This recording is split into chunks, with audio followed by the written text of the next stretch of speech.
Linturi, Aisha, Jumwa, and Nina Malonza rejected by the committee for appointments. Just how lucky are they? Certainly their fate lies with the plenary. This is what we'll be looking at and so much more. It's a pleasure to have you this morning as we get to understand the fate of President Ruto's cabinet and moving forward of these key individuals as pertaining to the same. The others given a clean bill of health. Just how successful will they be as the plenary or as the House then votes yes or a no before their names then are taken back to the president for this appointment to be done? Is this a delay on the activities of the government, or then again is within the proper timelines as it faces the challenge of Kenyans calling upon them to address key matters that are of great importance that have made their lives difficult? Of course, the high cost of living is one of the key things that Kenyans are calling upon the government to literally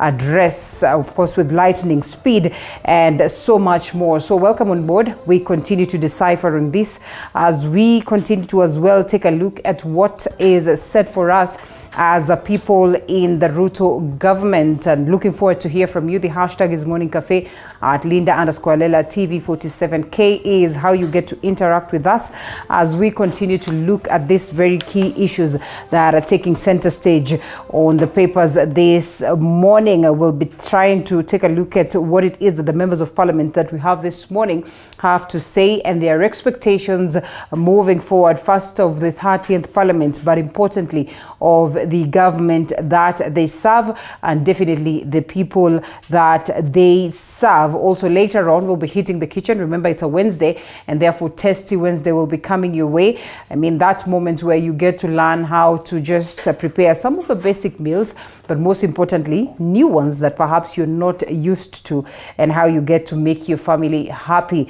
Once again I tell you that my name is Linda Lela. Let's kickstart the broadcast right here as we look forward to hear from you. The papers this morning, the Daily Nation as well as the People Daily and the Standard newspaper. We look at the front pages. Definitely these key stories that we follow on. Members of Parliament warning shot to Ruto's cabinet, as well as the fatal errors in the killing of Pakistani journalist. These are the key stories that we look at this morning as we also just throw our eyes to what is happening in the United Kingdom. We understand how crucial that would be. I mean, speaking of the language of Commonwealth and knowing very well that this then were our colonizers and how much we borrow from them, and also the bilateral talks that have been ongoing between us as a country and them. That is for posterity as well. In the world of sports, there's so much that has been touched on, and not forgetting education and health. Karibu sana. Let's look at the Standard newspaper this morning. If we could have it up, Mr. Director. Members of Parliament warning shots to Ruto's cabinet amid clouds of doubt.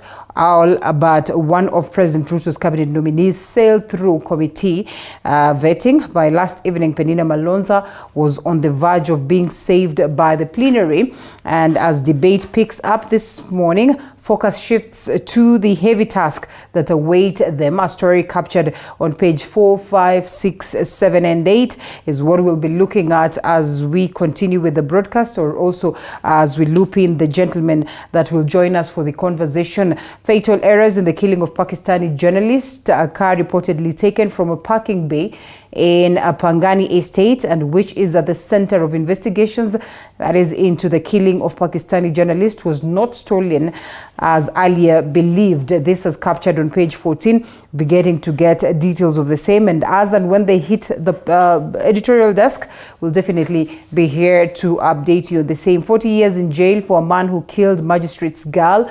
A story captured on page 15. That as well in the corridors of justice. Definitely a piece to look at.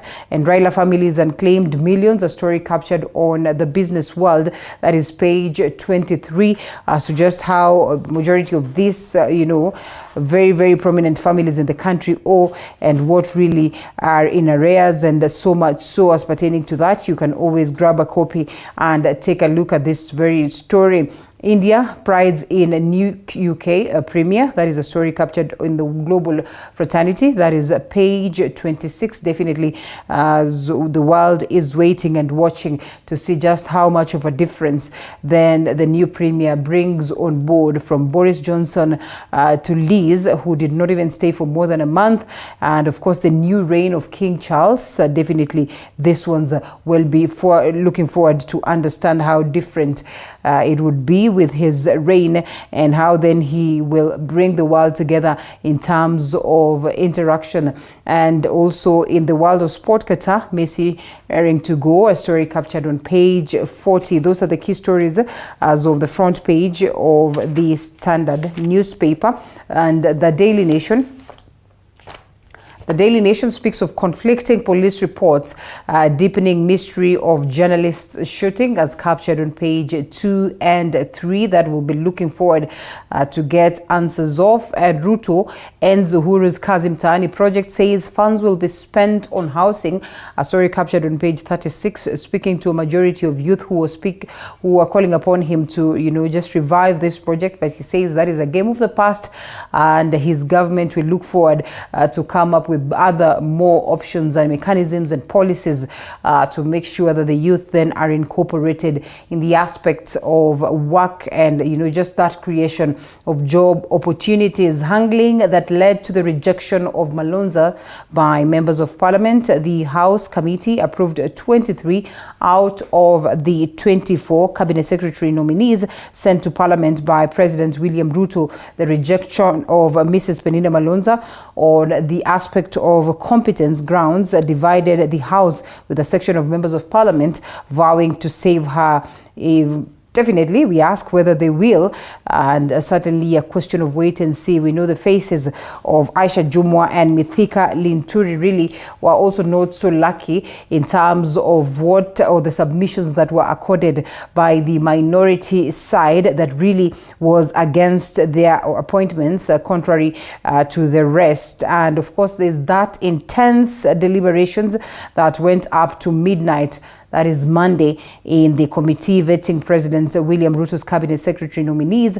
That is led to the dropping of one nominee and a dissenting report on two others, after the two sides could not agree on the fate of the three. This is captured on page 4 and 5 of the Daily Nation, and definitely the key story that we focus on this morning. EACC goes for former Moi aide in a 2.5 billion case. Kulei was personal assistant to the then President Daniel Toroitich Arap Moi. Total value of the land in dispute, according to the Ethics and Anti-Corruption Commission.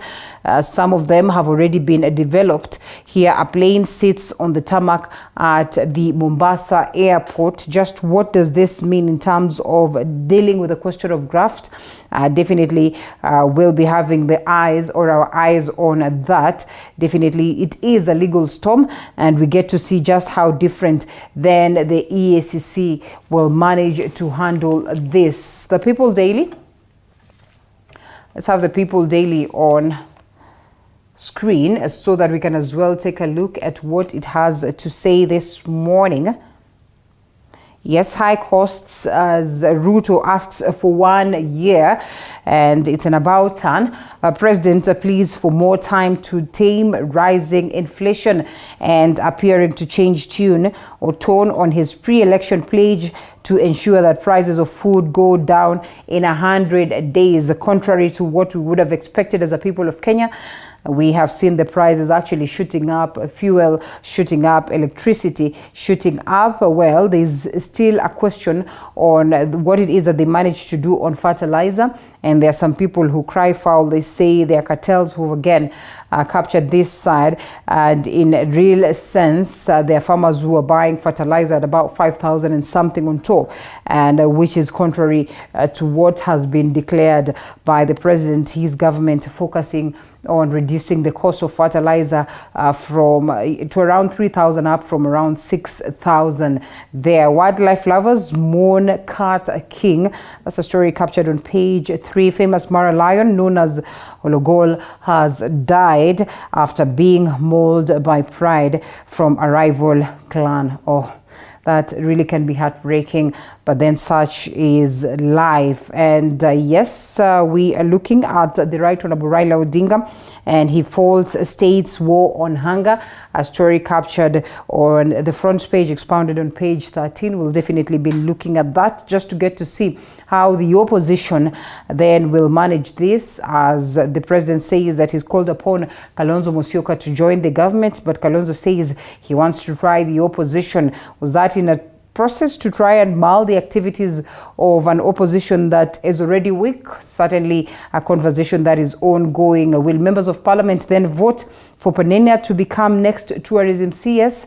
As well, a question of wait and see. Vetting team led by Speaker Moses Wetangula approved that she be rejected, but mood in the House was different ahead of vote that is slated for today, as captured on page 2. Then we get to know who are lucky to see the light of day in terms of what will form the government of Dr. William Samoei Ruto. Those are the key stories on the papers this morning. We'll be deciphering them or delving deep into them later on as we continue with the broadcast. But for now, allow us to take these stories. Rishi Sunak has been appointed as Britain's new Prime Minister, replacing Liz Truss, who announced her resignation last week after 6 weeks stint. And of course, Rishi was appointed to the position after an audience with King Charles in King Charles III, in Buckingham, that is Palace. Britain's new Prime Minister said that they would place economic stability and confidence at the heart of his agenda. His predecessor, Liz Truss, was wished and Rishi successes as he begins in his journey as the new Prime Minister. I will place economic stability and confidence at the heart of this government's agenda. This will mean difficult decisions to come. But you saw me during COVID doing everything I could to protect people and businesses with schemes like furlough. There are always limits, more so now than ever. But I promise you this: I will bring that same compassion to the challenges we face today. The government I lead. It's not because things are difficult that we do not dare. It's because we do not dare that they are difficult.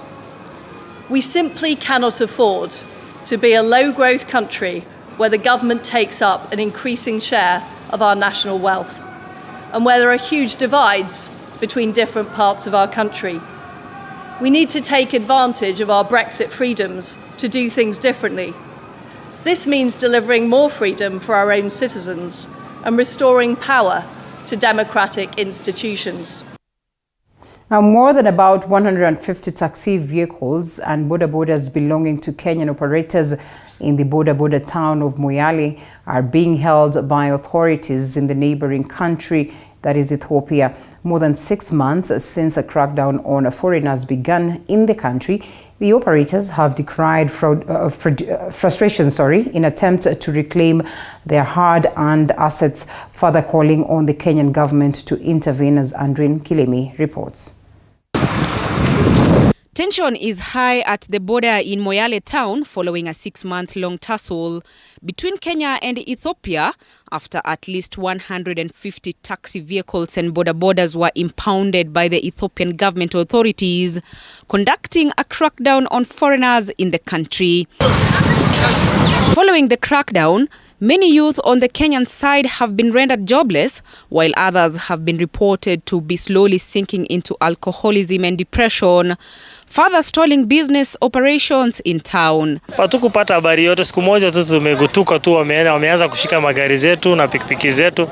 Lakini baada ya hayo tuliweza kufanya mkutano mingi sana. Na tukaweza kuzungumza paka wa leo hatujapata any tatuzi. Watoto hata kwanza ni idle, ni pikipiki ndio inawaweka busy, inafanya kuwa busy. So watoto wanarudi kwa baranda, pombe ni cheap hapa, wanakunywa hii pombe kali ya bei rahisi, miraa ndio hiyo, bangi ndio hiyo. zote zinatoka huko kwao. Taxi drivers have decried frustrations in attempts to reclaim their hard-earned assets, narrating their harrowing ordeals in the hands of the federal government of Ethiopia security officers.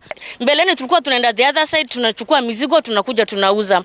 Saa hizi hiyo mizigo siwezi beba na mkono. Nikisema nitabeba na mkono, nitabeba wiki mzima. Ningekuwa na pikipiki hiyo na haya, pikipiki kwenda huko ni pesa kidogo kuliko ile mimi nikibeba kutoka hapa mpaka huko ni wiki mzima naweza leta hiyo mzigo.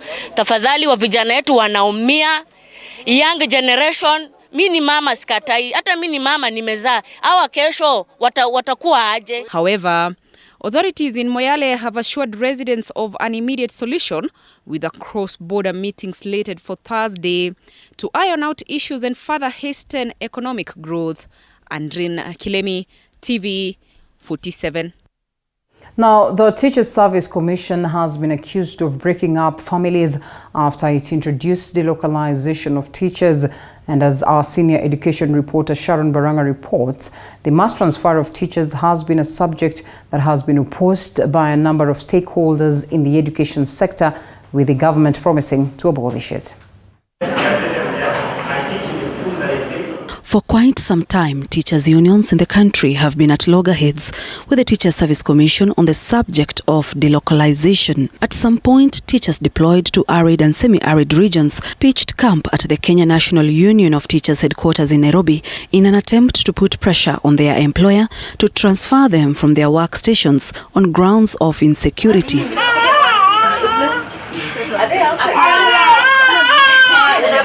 This was after they lost some of their colleagues at terrorists' hand, and the subject of delocalization has been one that has dominated conversations in the education sector, with a number of leaders pushing for it to be abolished. Motion, a review of teacher development policy. On Tuesday in Parliament, the issue of transferring teachers came up. Honorable Speaker, Teacher Service Commission has broken marriages. Teacher Service Commission has destroyed families. And this is very important for us to realize that when families are broken, a country or a nation is broken. At some point, leaders in the National Assembly collided on the issue of mass transfer of teachers. When the localization came in place, teachers' unions were stifled. Life was taken out of the unions of the teachers. Those who were supposed to defend teachers, I will even mention the Honorable Mboko Milemba, who is here and he was in the last Parliament. Honorable Speaker, Honorable Milemba could not even speak on behalf of teachers because TSC was sitting on him. TSC was harassing him. In as much as I appreciate Member for Lurambi for this very good motion, which I'm prepared to speak on, Honorable Speaker, I don't think it's in order to shout my name in Parliament here, remembering that I'm the national chairman of the teachers of Kenya, and I speak for the teachers when I have to speak for them. Now that we are in Parliament, I would really ask him to be orderly so that he speaks on parliamentary issues without necessarily shouting my name as not having spoken for the teachers. Yet that's the work I do, Honorable Speaker.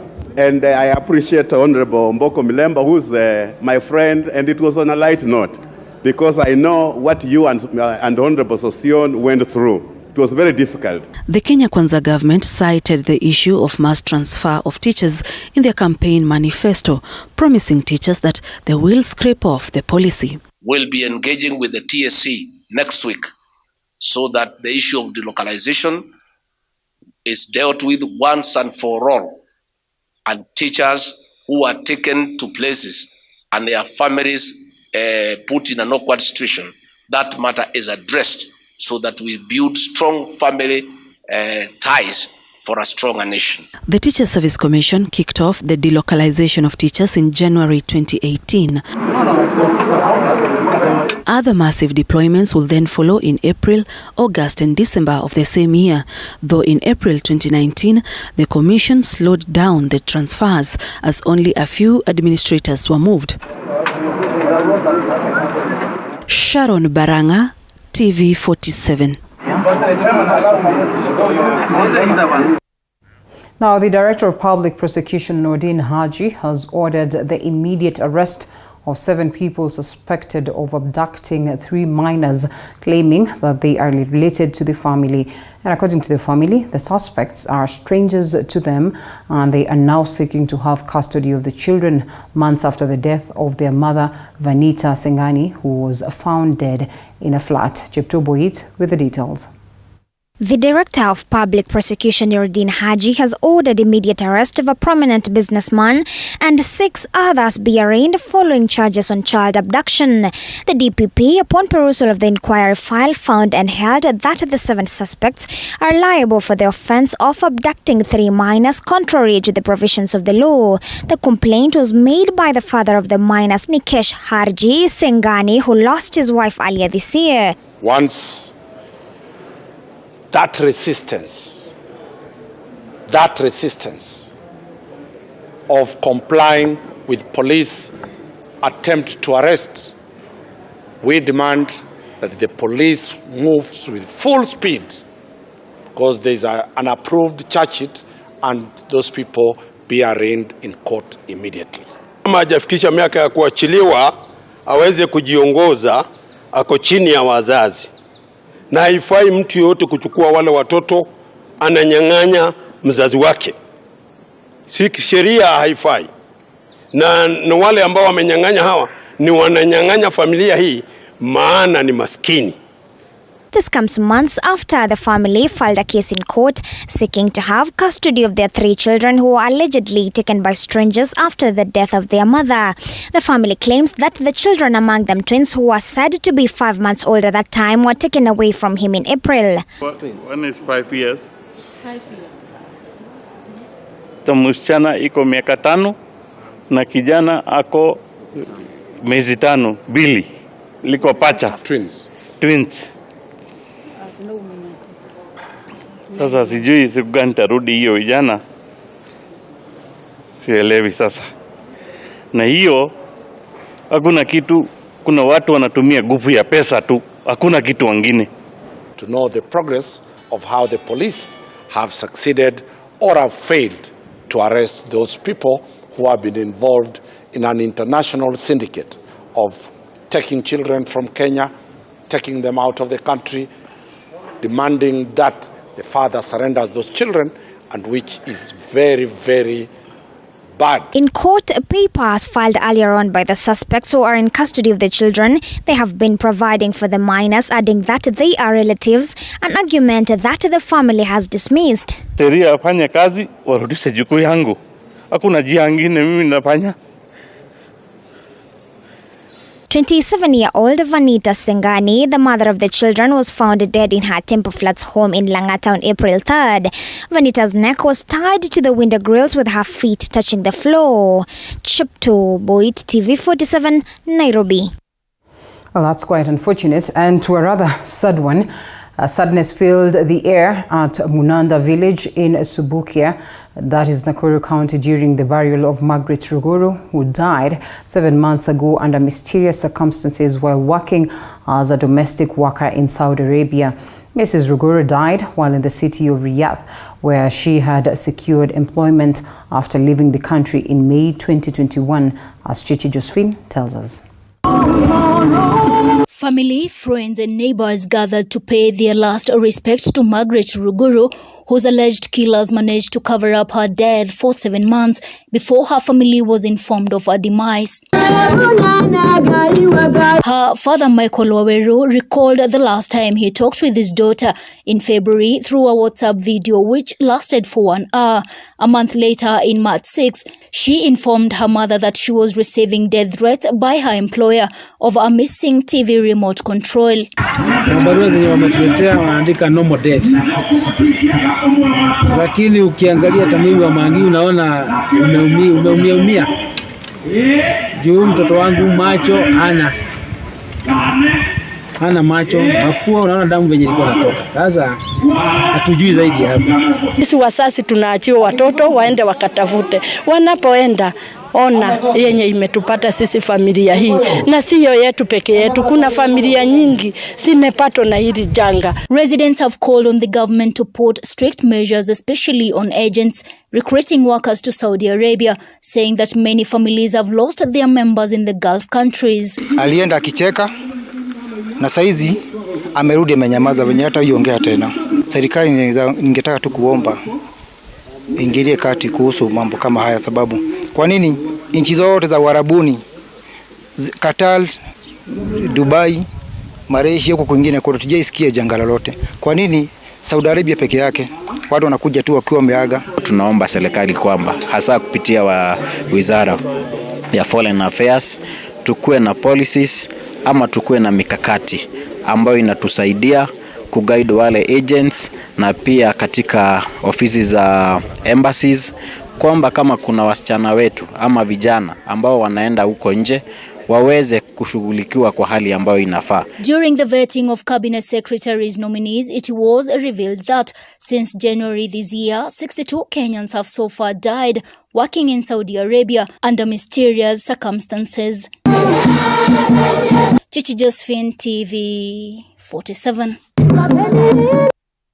Now, the Senate Committee on Health has begun an investigation into the death of 2-year-old Travis Minor, who died after a fork jembe was lodged in his head over 24 hours. The committee, led by the chair, who is also the Uasin Gishu Senator Jackson Mandago, said that starting from next week, he will be meeting parents to the deceased and others who handled the baby to establish whether or not negligence played a part in causing the death of the minor. Zaina Mohammed with that. The Senate's Health Committee has set the ball rolling and intends to employ a raft of measures to better healthcare in the country. According to the committee, issues such as gaps in the health referral system, lack of drugs in hospitals, policy issues and negligence by hospitals will form the key focus areas for the probe. Committee, we are now seized of the matter. We are taking steps as a Committee for Health to investigate the matter thoroughly, with a view of addressing the gaps and also policy issues that may arise as a result of that incident. We are aware that that could be one incident, but there could be so many other incidents that are not reported. But since this matter has been reported as a committee, we are going to investigate. Starting next week, the committee will be meeting parents to the deceased, representatives from the county government of Kiambu, the management of both Thika Level 5 Hospital and Kenyatta National Hospital, as well as officials from the Ministry of Health. We are also going to be inviting NHIF so that we can be able to see how far we are going with this issue of universal healthcare. I know there are amendments into the Act which have been proposed. So those are all the issues that we're going to be looking at. We're also going to be talking to KEMSA to be able to understand whether these hospitals have drugs, whether the pending bills have been cleared, because it will be important for the new governors or even the governors who will be doing their second term to make sure that they clear all pending bills so that hospitals can have drugs. The committee issued a stern warning to hospitals that discriminate against patients who cannot afford healthcare services, saying emergency services should be accorded to all. The issue of access to healthcare, with or without money, is a matter that this committee is determined to be able to follow up with the hospitals and send a very strong warning to the hospitals to be able to make sure that at least people are accorded with health services, whether or not they have resources or not. This is the first order of business being undertaken by the newly formed Health Committee. Young Travis Maina succumbed to his injuries on October 11th at Kenyatta National Hospital. He was referred to the hospital by Thika Level 5 Hospital due to the complicated nature of his injury. Zainab Mohammed, T47. Now, a day after the shooting and killing of Pakistani journalist Arshad Sharif, It has now emerged that the slain scribe fled Pakistan in August due to sedition charges leveled against him for allegedly criticizing state institutions. However, the Pakistani High Commissioner, Saklein Sieda, has denied these claims, insisting that Sharif was in Kenya as tourist. This as Micah Gongo reports. Pakistan और दुनिया भर में देखने और सुनने वालों को अरशद शरीफ का सलाम. Barely a day after his body was flown back to Pakistan for funeral preparations, Pakistani scribe Arshad Sharif's death has elicited mixed reactions, not only in Kenya but worldwide, with unanswered questions as to what transpired before his demise coming to the fore. Sharif is said to have fled Pakistan in August this year due to sedition charges leveled against him. Reports indicate that the slain scribe had interviewed the Pakistani opposition leader Shahbaz Gill, a close ally of former Prime Minister Imran Khan. Following the interview, Gill was also charged with sedition by the Pakistani police for allegedly making anti-state comments. Sharif's TV channel RTV initially claimed that it was being hounded by the present regime, but then said it had cut ties with Sharif after it was taken off air for about a month on August 8th by the Pakistan Electronic Media Regulatory Authority. For his safety, Sharif had to flee Pakistan in August. He had initially gone to Dubai, but he was forced to flee from the UAE due to harassment by Pakistani officials. The 50-year-old award-winning journalist had only been in Kenya for a few weeks before meeting his demise in unclear circumstances. In a press interview, Pakistan's embassy officials said Sharif was in Kenya as a tourist. No, I don't think so. I mean, he got a visa over here. If he was on a run or any security list, he wouldn't have got a visa. Because immediately on all 9 visas, all these things, all these prompts come up. I don't think so, no. However, the Pakistani government has ordered a judicial commission to investigate the killing of Arshad Sharif. Mike Kagwongo, TV 47, Nairobi. Now, President William Ruto has rubbished the Kazi Mtaani project initiated under former President Uhuru Kenyatta to cushion unemployed youth and those affected by effects of the COVID-19 pandemic. And as Paul Kirubi tells us, Ruto now says employment will be available through the housing project that he is currently undertaking.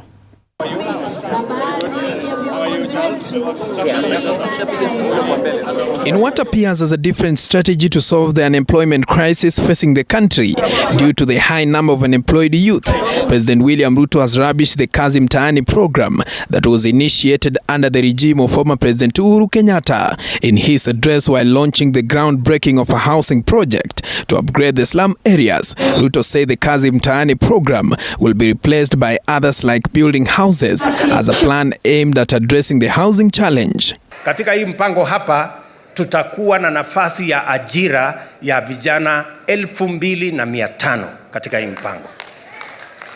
Najua nyinyi mumeniambia ya kwamba mnataka ile kazi mtaani. Munisikize, sikizeni. Mambo ya kazi mtaani ni mambo zamani. Ile kazi mtaani ya kuokota takataka na nini hapana. Tuachane na hiyo.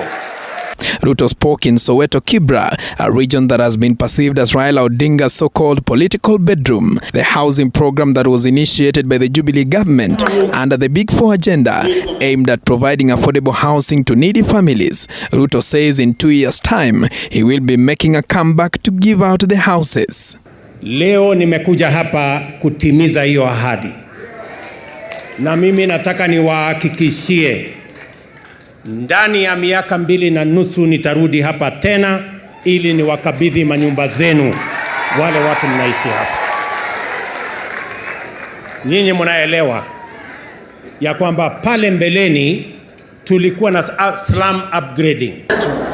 Na dada zetu ni kwamba mahali rais anaenda, he carries the entire leadership with him.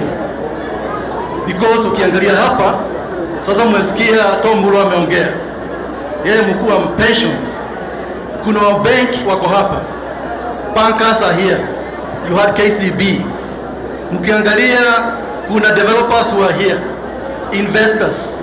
Early this month, President William Ruto had visited Mukuru kwa Njenga to inspect the affordable housing project before visiting Ongata Rongai for the same in Kajiado County. And today, he was in Kibra for a groundbreaking ceremony where he promised the low-income earners a better lifestyle. The president launched the construction of 4,054 units for former slum dwellers in Kibra, Soweto social housing project. Niliandikia PS tarehe 19 alikuwa ameniandikia kutoa approval ya hii kazi ianze without all of those technical steps. Pia ile restriction ya kwenda juu wanasema usipite a certain height, tumetoa hiyo approval, na pia waweze kuanza kazi kabla ya ku-upload title deed ambayo tunatafuta, tumetoa hizo approval. Sisi tunakukaribisha hapa Lang'ata, kazi ianze, na tuko na request moja na namuona governor yuko hapa kwa sababu kazi inaendelea. Kitu ya kwanza tungeomba, tunataka hapa kutengenezwe na fire station. And you said you would be bringing a bill for the housing fund. We are waiting anxiously for it because we want our citizens to live with dignity. Under the program, the president reiterated a one-bedroom house will go for 2,400 shillings a month compared to other areas where housing is becoming expensive. Ruto says the target is to create 2,500 more employment opportunities as compared to the previous Kazi Mtaani project. Ruto was accompanied by Transport CS James Macharia, Lang'ata MP Felix Oduor, Nairobi Governor Johnson Sakaja, Nairobi Women Representative Esther Passaris, among other leaders. Paul Kirobi, TV47, Nairobi. And in the same breath, it will take at least 1 year for Kenyans to get a reprieve from the high cost of living and specifically a drop in unga prices. And as Flora Limuki now tells us, President William Ruto now says that Kenyans will have to wait for the results of the subsidized fertilizer. Kenyans will have to wait a little longer to get out of the woods as tough economic times persist. President William Ruto now saying that it will take over 1 year for the price of unga to go down. At the moment, a 2-kilogram packet of maize flour costs upwards of 200 shillings, which is out of reach of many Kenyans. Si waliharibu kwa miaka 4, munipatie tu mwaka moja peke yake nitakuwa nimenyorosha. Lazima tupunguze gharama ya maisha. This follows his order to have a 50 kg fertilizer bag retail at 3,500 Kenyan shillings. Ruto, who ascended to power with a promise to lower the cost of living, insists that his government is keen on improving food security. Tayari tumepatia wakulima wetu mbolea magunia 1.5 na tunawapatia ingine magunia 6 wazalishe chakula, ndio chakula ifike hapa ikiwa bei nafuu na bei ya unga tuanze kuiteremusha. During the cabinet nominees vetting, any hope that Kenyans had for the cost of living to go down was buried after the agriculture cabinet nominee Mithika Linturi said the only intervention for the current situation would involve subsidies which the government has stopped. The price of unga, Mr. Speaker, I don't think will also come down immediately because unless government is willing and ready to continue with the subsidy to bring down the cost of unga. The president now insists that his government is focused on the long-term interventions, which include produce from the subsidized fertilizer being distributed. Flora Limuki, TV47. Now, the president, that is President William Ruto's cabinet nominees, Aisha Jumwa, Mithika Linturi and Penina Malonza, have left the National Assembly deeply divided ahead of a crucial vote on the Committee on Appointments to reports on Wednesday to approve the nominees. The Committee on Appointments majority report tabled that is Tuesday unanimously rejected tourism cabinet nominee Penina Malonza but differed on Linturi and Jumwa, whom the minority side in an appended report wants to be voted out by members of Parliament. Apollo Kamau reports. And 24 rejects the appointment of the Honorable Penina Malonza, OGW. Members of Parliament voiced their opposition to a majority report rejecting Penina Malonza as a CS nominee for tourism, as divisions emerged on the fate of President William Ruto's 2 other nominees, Aisha Jumwa and Mithika Linturi, due to integrity questions. This was after the committee's divisive report was tabled in the National Assembly, with the two sides within the Committee on Appointments closing ranks on the rejection of Malonza in a unanimous decision, a move that did not go down well with a section of MPs unhappy with her rejection. The nominee did not demonstrate knowledge of topical, administrative and technical issues touching on the Ministry of Tourism and Heritage. Consequently, the nominee lacks requisite abilities and experience to serve as a Cabinet Secretary for Tourism, Wildlife and Heritage. Our report should not condemn one Penina Malonza. That after this report, don't look good. You have rejected that lady called Malonza. Please don't look good. Live with it, move the motion, second it properly, then leave it to us. He's opposing the report.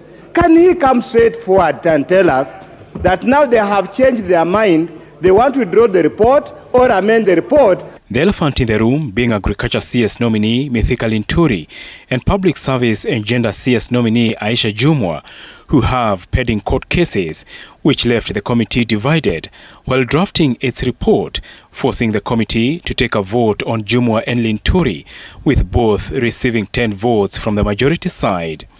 8 MPs rejected Linturi, while 7 rejected Jumwa, forcing the minority side to append its dissenting report. Speaker, when you are talking about the cabinet of the Republic of Kenya, and you want to have a cabinet minister seated there who has a live case in court, not a capital offense, Madam Speaker, of murder, Madam Speaker, how do you want this House to approve that, Madam Speaker, unless we have lost our head? Madam Speaker. Stakes are high for President Ruto's nominees ahead of Wednesday afternoon's crucial vote, with the minority side rallying MPs to reject Jumwa and Linturi on integrity grounds.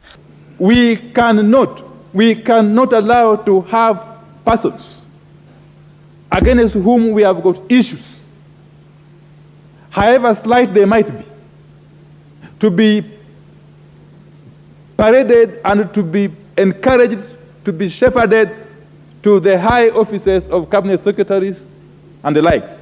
This House must stand firm and be on the right side of history. Apol Kamau, TV 47. Now, the National Assembly Committee on Appointments has rejected the nomination of Penina Malonza as Cabinet Secretary for Tourism, Wildlife and Heritage. But even as the committee gave it unanimous reasons for the rejection, it remained divided over other nominees, as Elizabeth Mutuko details. The men and women who will assist President William Ruto in delivering his campaign promises to Kenyans were confirmed today via a report tabled in an afternoon session of the National Assembly by Majority Leader Kimani Ichung'wah. Yes. The president's nominee getting the green light save for nominee on tourism and heritage Penina Malonza, whom according to the report did not demonstrate knowledge on topical, administrative and technical issues touching on the Ministry of Tourism, Wildlife and Heritage. She was indeed remorseful that she was a bit shaken when she appeared for the interview. And I understood, Honorable Speaker. And therefore, I only speak about Honorable Speaker because I want to state it to the country and honorable members in this House that in consideration of everything that was tabled before the committee, there was absolutely nothing adverse against Penina Malonza.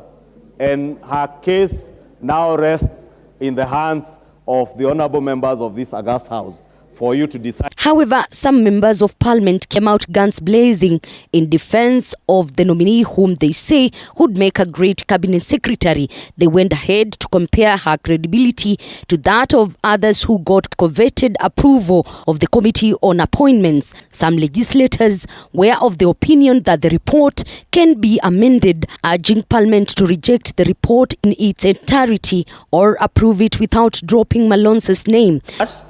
There are doubts whether their papers are genuine. Penina Malonza's papers are assessed to be genuine, Honorable Speaker.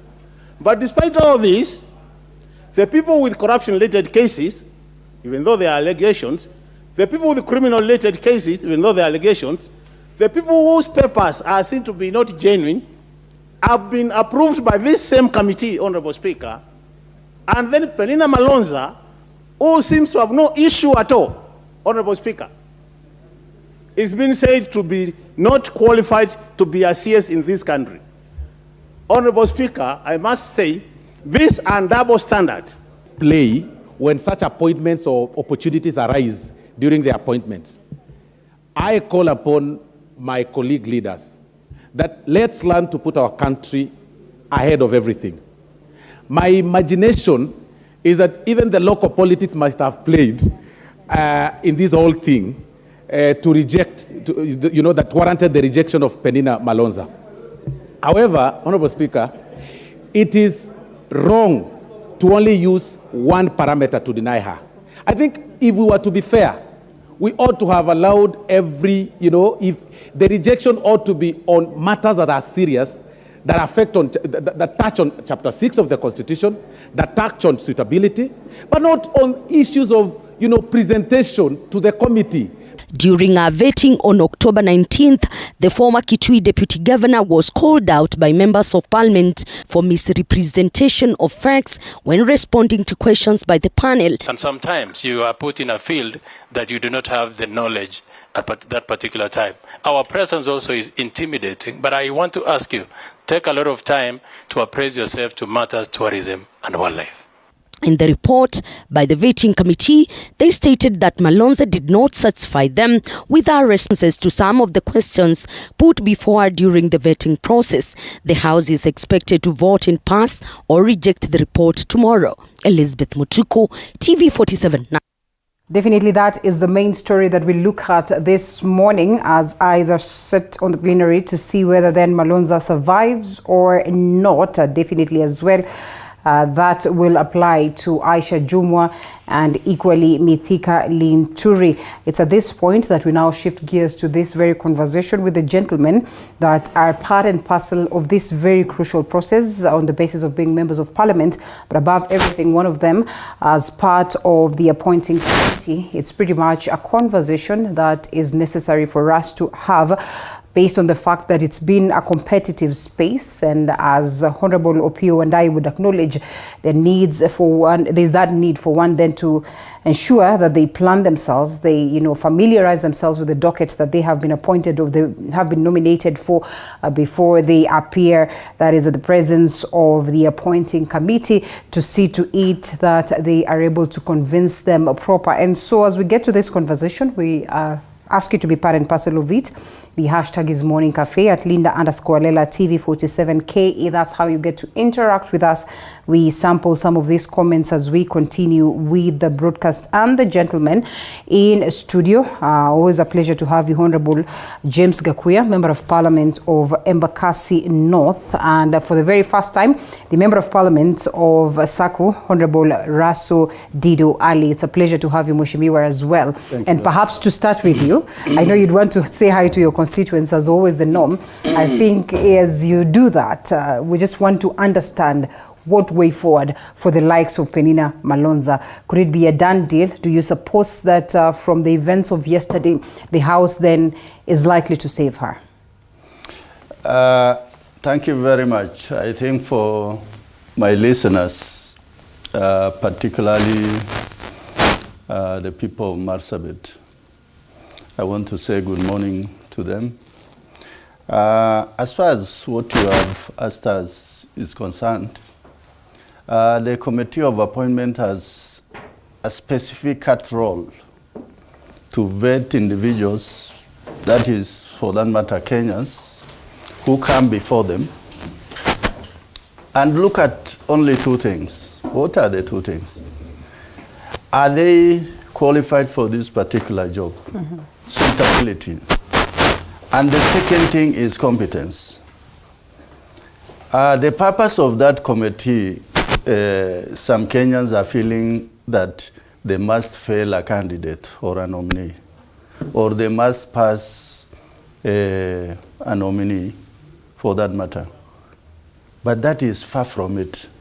What they are supposed to do, on behalf of the plenary, they are going to look at everything that pertains to that particular nominee who has been nominated by His Excellency the President and give the plenary or the assembled house the benefit of doubt to finally make that decision, whether they are going to say yes or. But for as far as the issue is concerned, that is on the floor of the House, the committee has done its due diligence. They have made sure that they have looked at the realm of every individual who has been presented vis-a-vis the docket for which they have been earmarked by the President. So when even in the House, or yourself as the media, you are looking at that committee, was it supposed to spill any blood? So it is, I think, the level of understanding of what a committee of appointment should do. But as far as I'm concerned, I think my brother is here. They have the benefit of having now the whole report. And the full House will decide either way at the end of the day. That she was not able to articulate matters as expected, and especially matters in relation to the tourism sector. Perhaps based on what we have seen with the other nominees, that majority of them really are technocrats in their own areas, but not to the specifics of the seats that they have been appointed or they have been nominated for. And this very one moment was good enough to root her out, that perhaps she did not do her assignment well in terms of understanding the docket? What is there is like the soap opera. This particular event was actually live streamed to every Kenyan who had a TV. Yes. From either station, TV 47, Citizen, KBC, NTV, KTN, everybody. So this particular individual was being vetted by two bodies. The committee sitting in the plenary on behalf of the House. Yes. And the public. Yeah. So whatever has happened is in the court of public opinion. But you know, the committee will not be persuaded by how the public is going to think or what they feel. The committee that is chaired by the Right Honorable Speaker of the National Assembly will use a lot of wisdom to not only just say, but she didn't answer this, she didn't answer that. For this particular case, the questions that were put to Honorable Malonza, she was not able to link between what we saw as that person, as a candidate who was given to us as the appointment committee, vis-a-vis the docket for which she was earmarked. Yeah. And all our questions were based on the job she is likely to do if the House approves her nomination. And based on that is where the House said, the committee said, wait a minute.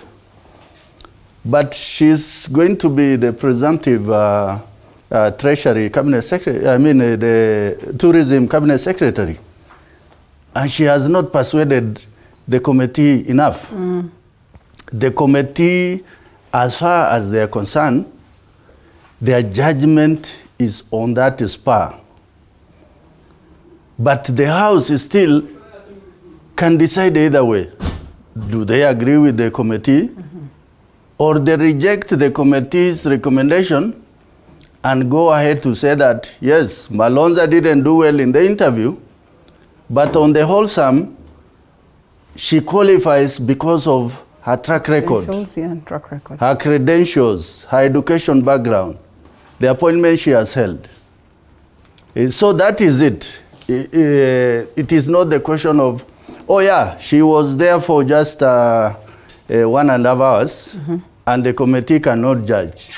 The committee can judge, but the House can make a decision either way. All right, Mheshimiwa, your opinion on Malonza's position as it stands before we even speak of Mithika Linturi and Aisha Jumwa. Definitely one that has, we got, to see setting the House, sort of course, speaking in different tones. That is based on the committee and the members as well as the General House. And we have seen Honorable Makali Mulu here saying that, just on the basis of the fact that she was not able to perhaps articulate this to the expectation of the committee, which I presume would be the ultimate, reason why she, comes before the committee as well, or vis-a-vis what it is that her credentials are, and most importantly, what it is that we speak of, her track record, and the fact that perhaps she's just capable. It's only at this very moment that maybe she was not in the best of shape to speak of these matters. Thank you, Rita. Just allow me to salute the viewers this morning, wherever they are watching us from, and especially those good people of Embakasi North. Coming to the matter on the floor, let me say that it's a duty of the National Assembly to make the final determination of any single appointee. The committee has done their job, and they have done their job very well, because those are the mandates that actually they had been assigned by the standing orders, and they have vetted every other member of appointee to the last person. And in matters to do with the Malonza, we were able to receive the report from the committee yesterday, and I went through that particular report, and I have gone the highlighted areas that the committee came to unanimously agreeing on rejecting the member to the said or to the purported docket. Personally, I was not fully persuaded by the report of the committee. Having gone through the lifestyle of... Have a look at these pictures. Having gone through the lifestyle of that particular candidate, I was able to get through her profile, and I can say, yes, she has done.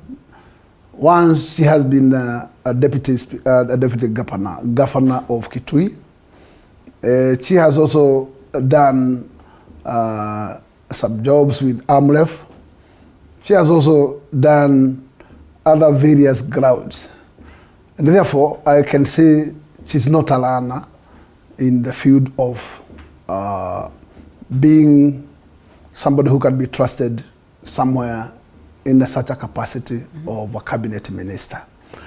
What I can say is that, in fact, in terms of the skills to deal with tourism industry, probably she did not respond very well to maybe how she can be able to tackle what is required at her capacity as the boss on that particular docket. But don't you think that is very important?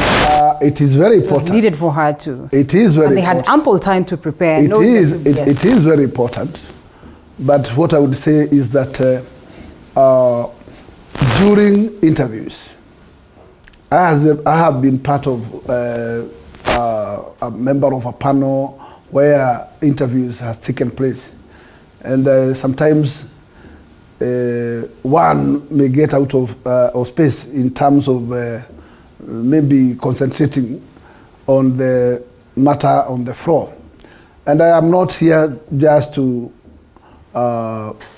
stand to, in fact, campaign for Marobe to be given an opportunity to lead or to take. But what I would say is that in terms of capacity, knowledge, she has enough knowledge and skills, and what she just require is just to be supported to run that particular document.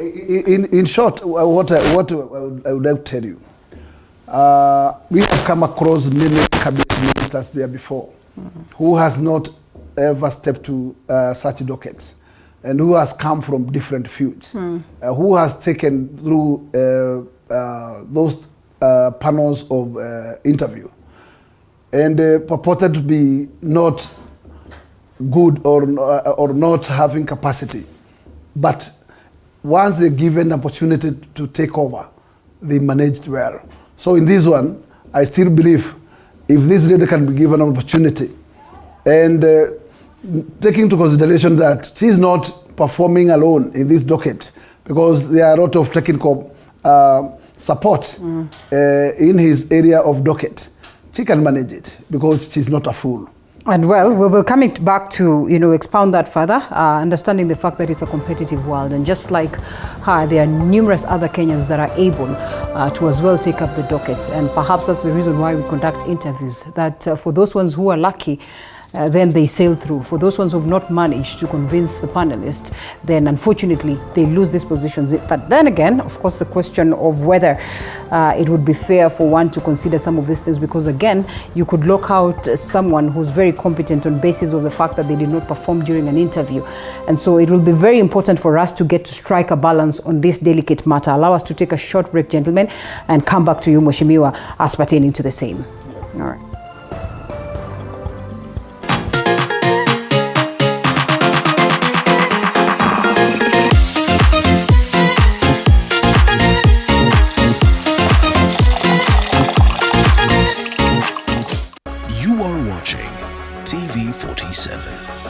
The home of untold stories.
Space of individuals that are going to occupy the executive, that runs the entire nation. It is only fair that at the level of the vetting process and as the committee, because we also understand the troubles that sometimes would come with these very dockets.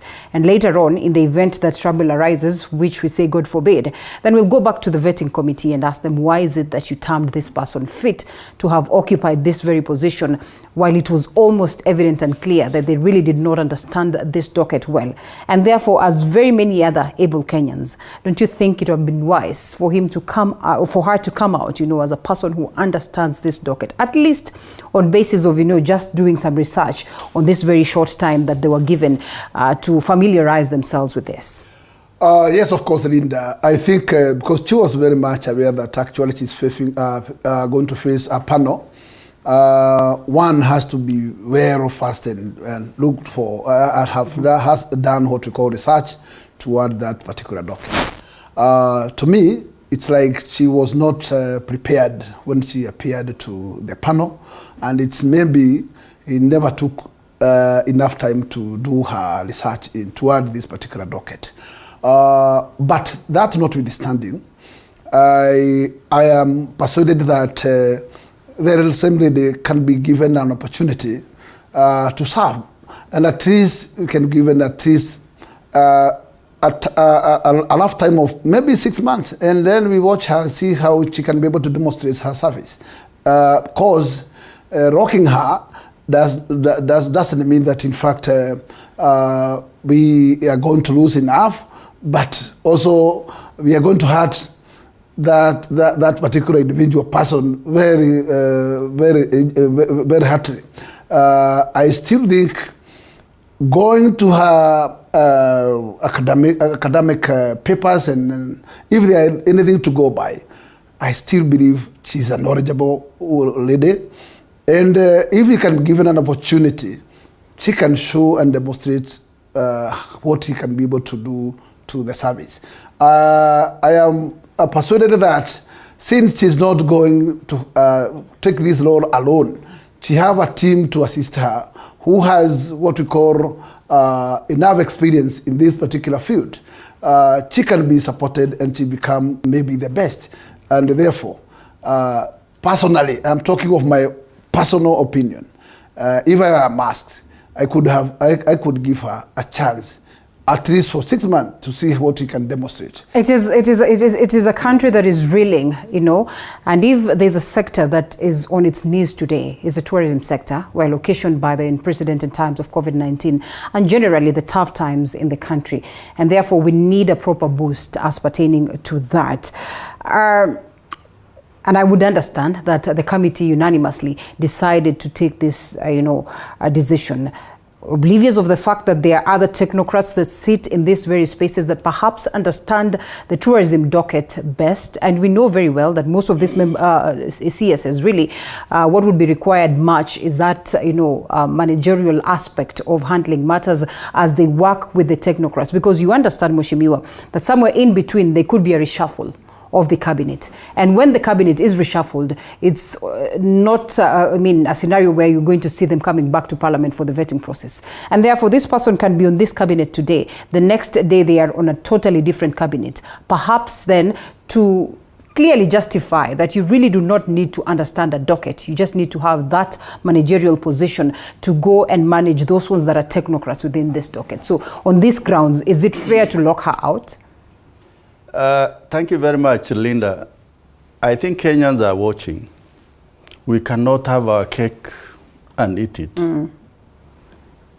If the purpose of the vetting is to find out suitability of any individual, imagine those are 22 Kenyans out of 50 million who have had the opportunity to be vetted to be the next part of the next government of Kenya. So you must put your best foot forward to get that job. So what Kenyans must not begin to challenge with this issue of Malonza is vetting necessary. Vetting is necessary. That is why Kenyans today are saying, yes, the committee is right. She was not able to answer the questions that were put to her. But what I want to instantly want to add, courtesy of the great people of Saku, I am a third-term member of Parliament. It's the third time I'm looking at a new set of cabinet secretaries. And I think we must recognize the role of this president, and he has done very well to pick almost the best he can find around. Because in the previous Parliament, what we were trying to do is who can we save among this? Because the performance is so dismal. But in this particular case, we were just able to pick the very few who we thought they have issues, she was not able to answer the question put. But for me, based on the substantive question you have asked, is that Malonza, in her CV or in her papers, if we never saw her, we could just have passed her based on the credentials, the papers, and the kind of work she's done. So that is why Kenyans looking for a job will always go before an interviewing panel to prove that, yes, this is me, these are my credentials, and I think this is the reason why I qualify to do this job. And like I said, the committee did due diligence. And my brother here agrees that this is what the committee has done. But the others who are saying, oh, on the spur of the moment, in a span of 1.5 hours, you cannot judge a person. You will judge considering why that panel has been put together in the first place. Secondly, and more critically, the committee cannot be apologized for a nominee failing to prepare for what I would call the interview of their lives. Because to be a cabinet secretary, and you have been picked 1 out of 50 million Kenyans, is not a small matter for that reason. And that is why that person, whether she panicked, whether she didn't do this or that, but she should have been the best. To have put on that day the best dress that she can find in her wardrobe. Perhaps buy a new one. The best pen that the money can buy. Yeah. Everything. And give the best answers. Yes. But she didn't do that. But like we say, because we live in Kenya, there are many things that you put together to consider the suitability of a candidate, not necessarily on the frame of that particular incident. And that is why the House has the liberty to agree with us as a committee or to say, yeah, this committee did a good job, but for this particular case, we don't agree with them. And the onus is on them. What would it mean if the House then decides otherwise to what the committee unanimously decided, and this overlooking the Aisha Jumwa matter as well as the Mithika Linturi, this specific one, that it was a unanimous agreement that the House would come in to overturn this? What would it mean? You know, we do not have a vote as a committee. What we have is that report that we table on the floor of the House for the House to give each and every individual who appeared before the vetting committee the benefit of doubt. If the committee, if the House, for reasons best known to the majority, that they do not agree with the committee, that is a constitutional mandate that the whole House is allowed. But when that committee was sitting as a vetting committee, it sits on behalf of the House. So that committee of 22, when they are sitting, it is the House sitting. Because everything they do, it is largely based on the standing order, whatever they do, and the Constitution. And they are not going to do anything outside the realm of those two particular defining documents to draw a conclusion. So that somebody will just go through the Constitution and say, hey, you guys, whatever you did was good, but here you have violated the Constitution. Or somebody just stands up and then they say that we can see a minority report on this. We don't agree with the majority of you. We will agree with this few.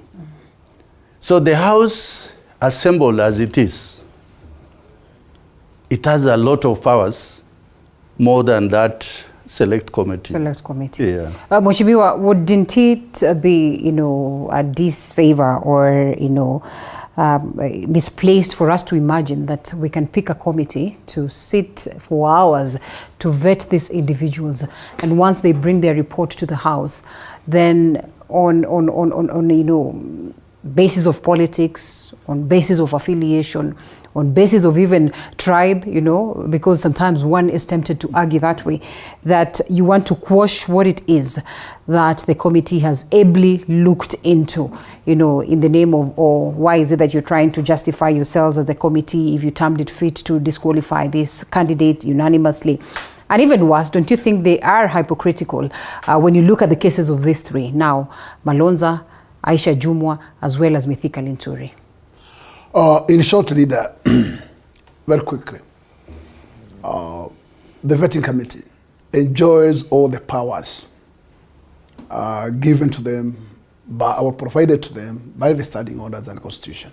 From what I gather, they enjoy these powers, but then again, their report really is not... But the final verdict is with the members. Is settled at the floor of the House. Yeah. The final verdict is going to be taken because either a vote is going to be taken by the floor of the House, and the House has powers to nullify even those approved. Then why go through all these vetting processes? The vetting process is quite enough because it's a procedure. For us to get to see it's a procedure, and we can be able to be guided by the recommendations given by this committee. For us to either go by their recommendation or otherwise. And in this particular case, that's why the majority will decide a candidate per candidate. And let me tell you, there is maybe 20 number of them who has no issues, and the floor of the House may find issues with them and then be reject even those approved, which is they are within the powers of them and they are enjoying their powers. And in this particular case, you cannot blame the committee at all. The committee has done its job. Yes. They have just made its work and has brought the report to the House. Then the borough is to the House to decide whether to go by the report or to amend the report. Mheshimiwa, I'll tell you and this, approve otherwise. As the committee was, you know, conducting this, Mheshimiwa reminded us that this was being broadcasted live on TV, and therefore Kenyans were watching. And as well, these Kenyans, alongside the committee, were trying to argue, well, that one, I think, can manage, that one, no. And I can tell you, their judgment wasn't far to what it is that we see as a presentation, you know, of the report to the House. Don't you think it would be going against the wishes of the committee and the numerous Kenyans who would have perhaps thought that Madam Penina Malonza wasn't fit enough? Reader, what I can tell you that in fact is that's quite in order. Kenyans were following this particular process, and it is in the public domain that this information is very up to them. But don't forget that in fact the House is enjoying powers delegated to it by the same Kenyans. So the Kenyans will leave the House to decide because that is where they have vested their powers to. And therefore, the decision lies with the majority of the House. You know, on very many occasions we've seen Kenyans disappointed at what it is the members of Parliament decide. Let us agree on that thing. That not every single Kenyan will be able to present his vote or her vote on the floor of the House. But through the delegated members, their votes will be casted. And therefore, whichever route the majority will take, that will be the route to carry the day. And that's it. And that's the tradition of the House. And here we have minority report, which is dissenting the two membership of Linturi and Aisha Jumwa. The House has every power and mandate to overturn that and approve otherwise, depending on the majority. This is more or less like a general election, and that is why it's broadcasted for the people of Kenya to get to see. It is because it's in the interest of the majority for us to get, you know, noble leaders at the level of the executive. If it weren't the case, then perhaps this could have been done behind doors and then we're just given names and told that these are the people that have been picked. From what I gather, or from what I hear, there are chances that then as members of parliament, and I know phone calls have been made, and lobbying has been made, and conversations have been made, and what we saw at the level of the House yesterday, chances are that the members of parliament would want to pass, or would want to give her a clean bill of health on basis of her, credentials and all that. Will that not, again, I ask, be overlooking the interest of the numerous Kenyans who are watching these proceedings and perhaps also argued, well. Rather, as per this moment, we cannot stand here just to preempt what the House... We should wait. Because surely, we may preempt that actually this particular nominee will find her way to be approved or disapproved. At this juncture, I would say, I will leave the matter to the floor of the House to determine. And I think that is the most noble thing to do. Tomorrow, it will have a report. It will be a fresh now outcome out of what the majority will decide on the floor. But I can tell you, as an individual, I have my personal opinion. That's why I'm not referring to any other member. I'm referring to myself. That if I'm the one who is who is judging, I could have given a chance, that lady, to see how she can perform. Right. Because really, maybe this lady has her own issue that actually did not agger well during the vetting time and process, which I cannot be able to decide to say. But going by her credentials and where she has performed there before, she seems to have experience to serve. I'm tempted to ask, can the committee allow an individual, perhaps when they feel like today I am not ready for this, can they send a letter, can they send communication to say that perhaps the committee could allow me to appear before them maybe Monday as opposed to Tuesday, or maybe on Saturday or on Friday as opposed to, the earlier day of the week? Mheshimiwa, as you get to answer that, Honorable Mbadi John says, please reject these people and own up to the fact that you have rejected them. Please do not come to the House and try justifying the reasons as to why you really, rejected this individual. In relation to the Penina Malonza case and the Aisha Jumwa and the Mithika Linturi, this one's, of course, a little bit of the side of the dissenting voice coming from the majority, arguing that theirs is a question of integrity, contrary to what it is that we see with Penina Malonza, who was not able to articulate the matters of tourism as expected. A bit of doublespeak, a bit of politics at play? Thank you very much. First of all, you asked if an individual, when they are not ready, they can ask for more time. But we are also running against what you call a restricted constitutional timeline, where the president is given so many days, the House is given so many days, the public is given so many days. So as soon as the public gets the full roster of who will be appearing before the committee on this day, even the media is aware. You see the eventualities of life. Yes. One can perhaps run into get an accident and all that. Those can be considered. If it is like what I would call an emergency, completely unforeseen, then of course the committee cannot say, oh, you must come before us for the vetting. So that will be an exceptional case. But on this particular case, and I want to say again, this was not just one individual. There are 22, 23 others who appeared before the committee. So she didn't require any extraordinary treatment different from the others. And that is why we are saying, yes, this is what the committee observed. This is the committee's recommendation. But just like what Honorable Gakuya said, the committee sitting for the appointments will just use the donated powers by the House. Ultimately, the House will have the final say. And that is how important it is. The other issue is about the other two. I'm not sure if you are coming to that. The minority side decided to go for a minority report under Standing Order 199 5 and 6, where they are allowed that you guys, we don't agree with you on this. This side is saying this, they are saying this.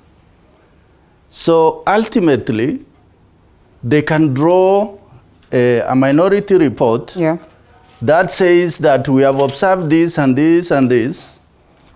So our red line is we are not approving these nominees.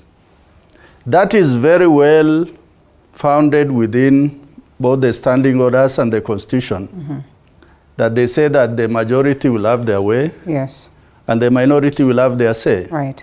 So in this particular case, the minority had its say, but for those of us from the majority, there were things we felt.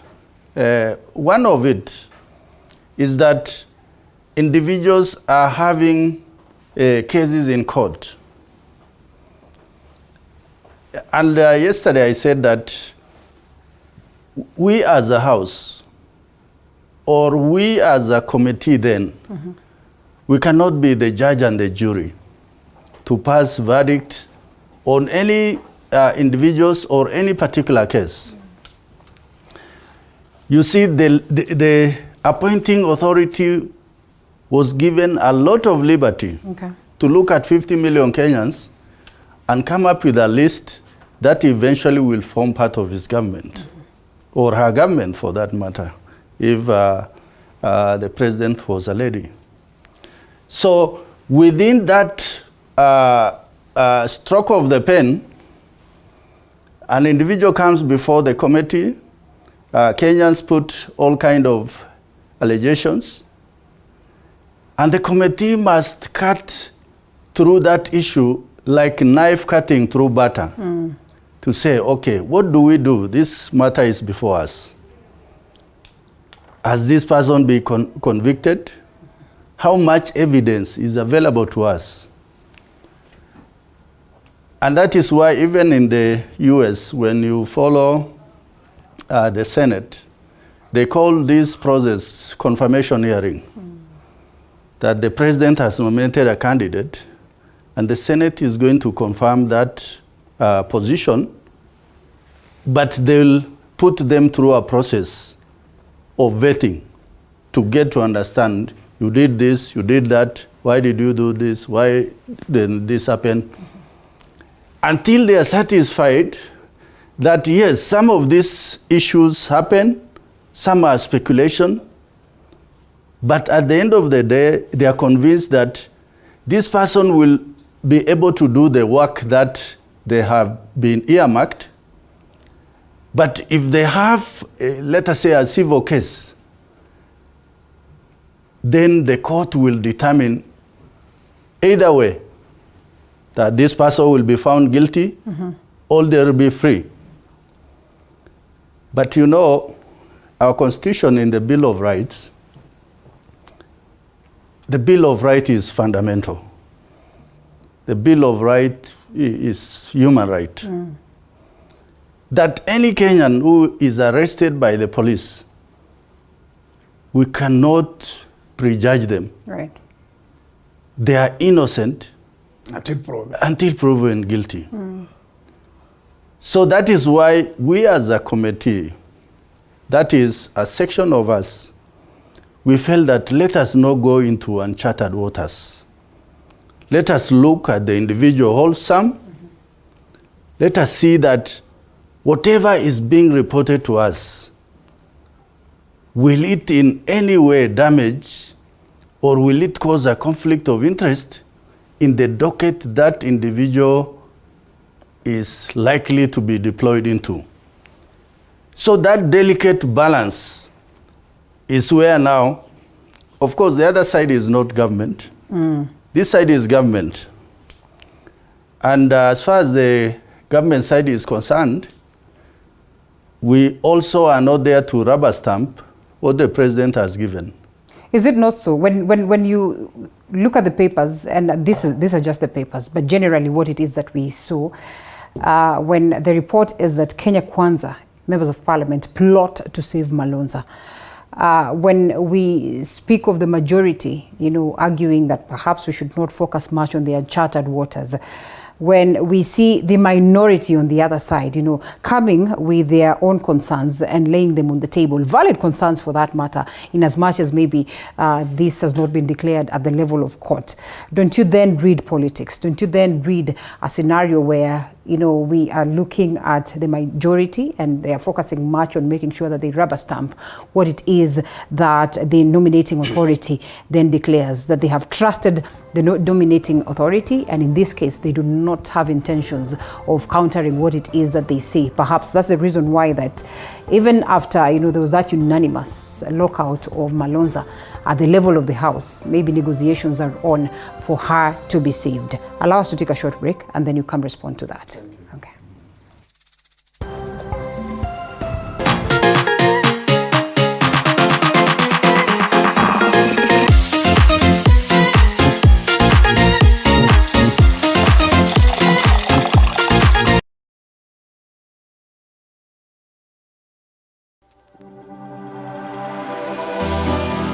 How well do you know what's happening around you? Morning Cafe with heated political debates. Baraza la Siasa. Hiyo kitu azungumzie, angalie hali ya maisha ya watu. Informative health discussions. Business, farming.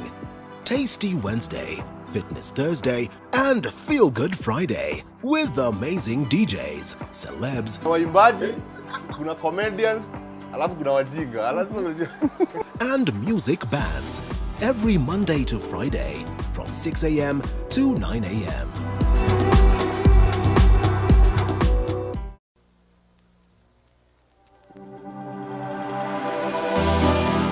How well do you know what's happening around you? Morning Cafe with heated political debates. Baraza la Siasa. Hiyo kitu azungumzie, angalie hali ya maisha ya watu. Informative health discussions. Business, farming. Tasty Wednesday, Fitness Thursday, and Feel Good Friday with amazing DJs, celebs, waimbaji, kuna comedians, alafu kuna wajinga, and music bands every Monday to Friday from 6 a.m. to 9 a.m.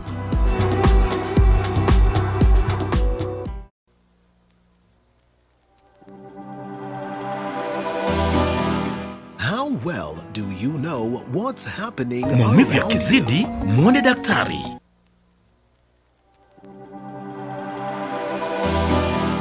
How well do you know what's happening around you? Morning Cafe with heated political debates. Baraza la Siasa. Hiyo kitu azungumzie, angalie hali ya maisha ya watu. Informative health discussions. Business, farming. Tasty Wednesday, Fitness Thursday, and Feel Good Friday with amazing DJs, celebs, waimbaji, kuna comedians, alafu kuna wajinga, They are technocrats, and technocrats of different sectors, put into different sectors.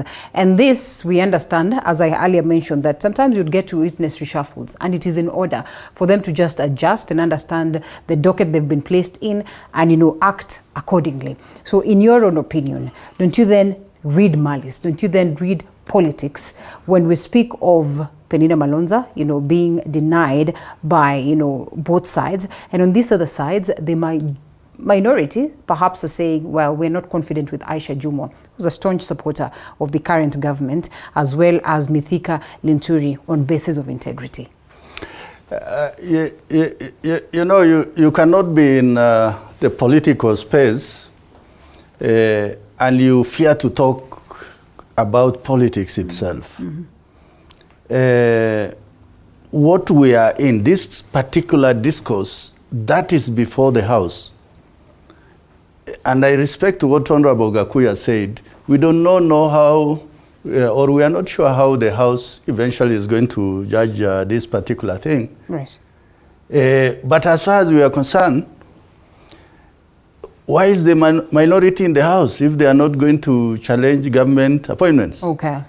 Of course, they must have their day on the floor of the House. Then there is the issue of my person. These politics become, first it is Azimio and Kenya Kwanza, and then it boils down then it goes to individuals, yes. It goes to regions, yes. It even goes to families. Right. Because if, let us say, the Speaker and the Member of Parliament of Westlands, okay. So once that person's name hit the pages of the media, or it hits the floor of the House, straight away it gets another connotation. Malonza is no longer alone. I'm sure all our brothers and sisters from Lower Eastern, that is Machakos, Makueni, and Kitui. Evidently, they are interested parties. Yes. Then the people of Kenya Kwanza, of course, they say, whereas Malonza, I don't come from that region, but she's my person. Right. Because she's nominated by my party leader, my president. So you cannot push politics away. But the healthy thing about this, you know, whereas we can talk about the negative, we must also talk about the positivity of this particular situation. Yeah. The respect for the Constitution. That the president will give this number of nominees to the House. And in this particular case, the Constitution is very clear to say that the president will give between not less than 14 and not more than 22 candidates for the position of cabinet secretaries. So he stays within that frame. That whereas he has nominated, it is only the House that will approve to give him that dint that we have approved. Now you can give them the jobs. The president on his own now, his hands are tied. I've given the names to Parliament, and Parliament can make decision contrary to all that maybe he has believed in. So I think what is important, what Kenyans must understand, is we must live the spirit of the Constitution. While as human beings we can get a few things wrong here and there, but the Constitution must be respected by every government that comes to the scene that is likely to run this great country called Kenya. Okay. I'll come back to you to understand, in the event that then one is locked out, where do we go back? For the president to name another one, for them to go through a vetting process, and then just what exactly then should Kenyans expect? But before that, Honorable James Gakuya, just what is in this docket, that it gets to the level of the region, that it gets to the level of family, and you say that my own has to be there. Honorable Rigathi Gachagua says, you know, hata hatungewapatia watu wa hiyo area kwa sababu hatukupata kura yote kutoka huko, you know, as if it's just a joke. But then again, deep down you also understand how important it is to appreciate those ones that voted for you. There was not much of a vote for the Kenya Kwanza side in, you know, this side of, we call it the Lower Eastern, we call it, of course, this side of Ukambani. But reality is that the Constitution dictates that there needs to be that aspect of regional balance. Of what importance is it for the people of Ukambani to have one of their own picked, or, you know, on a cabinet docket? Or of what importance would it be for people, you know, to appreciate one of their own, you know, in terms of tribe, picked for a docket? Read, I think this country has gone a greater step since the new constitution was promulgated. And there is the form of the current 2 tiers of government, where we created 47 number of counties. Today, if you dare to scratch or to terminate one of it, or change of boundaries, you realize people really have owned this. And that's why the time when you know that now you are dealing with a monster. In this particular element of cabinet positions, let us agree that, in fact, in that national figure, the president is entitled to strike what we call regional balancing. Yeah. make sure that not a single region of the country is left behind. And that's why, whether he enjoyed any single vote or not, he has to make sure that there is a face of Kenya at his cabinet. And at this particular case, that is why it is very important for people of Kitui and the entire Ukambani region to have and secure one of their own. Probably, if maybe this candidate is going to fail the test, maybe the president will have another opportunity to look for somebody else. But could be not necessarily Kitui, can be elsewhere within the region of the Ukamba, if need be. But today, the Kitui people has a very high opportunity that already one of them is already selected. Only some few minutes or hours to go, either to get the node or to fill the node. And therefore, that's how it is very important for them to secure it if possible. And that is why you realize that people like my good friend Makali, and maybe probably other entire political wing of that Lower Eastern, feels that it's an opportunity for them to have one of their own in that particular docket. One, this docket will not only go without any single fruit left down there. Because once you have somebody who is in the cabinet, he will be able even to steer some other important issues towards that region at the cabinet level. And that's why it is very important to have such a representative from your region, if possible, if you can secure it. Right. Because there is issue to do with the water in the Kamba region. Then this particular candidate can be able to influence the Minister for Water at that cabinet level, because they are like colleagues at that level. Right. And therefore, most of the expectation needs of those particular area can be achieved through such a docket. You know, and Honorable Ngilu has been a minister in that very docket, but still to date, Ukambani is in dire need of water. I can tell you, it depends on how you treat yourself. I believe that, in fact, given an opportunity, you need to exploit it maximally, because that position cannot be held with many within your region. That's why it's only 222 number in the whole Republic of Kenya. Okay. But these people have a very good opportunity that they sit together as a cabinet level. Okay. And therefore, they mingles. And that is, I can believe, if you can be able to at least work it out there, you can be able to win match.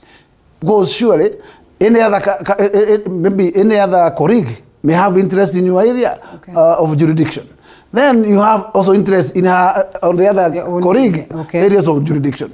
And therefore you can share within that level. Unless you are not interested to help your area. You have a very, very good opportunity. You sit with the president at that level. And you are at a very high level of decision making. What does it really translate to that? That most of the times when you have your own sitting at the top of the hill, more close to power, at least Mheshimiwa, that on in most occasions you'll find the benefits felt by the people, really. I think the reason why we must have a regional balance is what you call the face of Kenya. You know, the acceptance of even the cabinet is very much dictated by what people see. That is why they say a picture speaks 1,000 words. Right. That you look at the cabinet and you say, oh, this one comes from this region, this one comes from this region. Okay. When we are vetting, we looked at that nominee list. I come from Upper Eastern, that region called Northern Kenya. And from that region, only Honorable Aden Duale. And we asked ourselves, does it really sit well with us when a whole region, we only have one? and particularly in the ASAL and arid and semi-arid lands. But sometimes you have to give in to the appointing authority that what has caused this. And I quite agree with my brother here that the people who will share the cake, largely, but not all the time, are the people who will be sitting at the table. Yeah. Because they say, give me this, I give you that, they can do horse trading. So those ones who are not there, of course they'll be considered, oh, we have forgotten Marsabit. Then somebody says, oh, what should Marsabit be given? And that is why everybody is fighting to be on that high table. The other issue on the same is what people call the great voices. The people who will have the voice are the ones who are there when the actual decision is being made. To tell somebody, oh, please, I know you have written this. Can you add this rider for me? Of course, your voice has been taken. All right. The other issue is the issue of gender. And I think that is why the issue of Malonza is so much heated up. And perhaps that was my next question. Women in this case, region in this case, and in the event that she does not sail through, what happens? That if this goes back to the president, he has to nominate another one. Does it have to be a woman? Does it have to be, within the same region? I mean, just what are the intrigues of this? Malonza comes from the region of Lower Eastern, or for that matter, Ukambani. So already Ukambani know that they have one cabinet secretary, and that is a lady. So in case the House agrees with the committee and they approve that rejection, the president must go back to the drawing board. But obviously he must come up with the lady, because it means the 2/3 gender threshold will have been broken as a result of one lady dropping out. So the process will go full circle as if we are vetting another 22, because that one person, the constitutional timeline must go through full circle. So we cannot say, oh, this one, can the president just appoint her? No, that name must come to the House. Okay. The Speaker must assemble the appointment committee. Kenyans must be told this time it is Linda Mweni who will be appearing before the committee, then presumptive nominee. So that process will continue. But the president will be very clear in his mind that this nominee who has fallen is from this region. And a woman. Yes, a woman, for that matter. But the president could as well decide to go to take a different direction on that.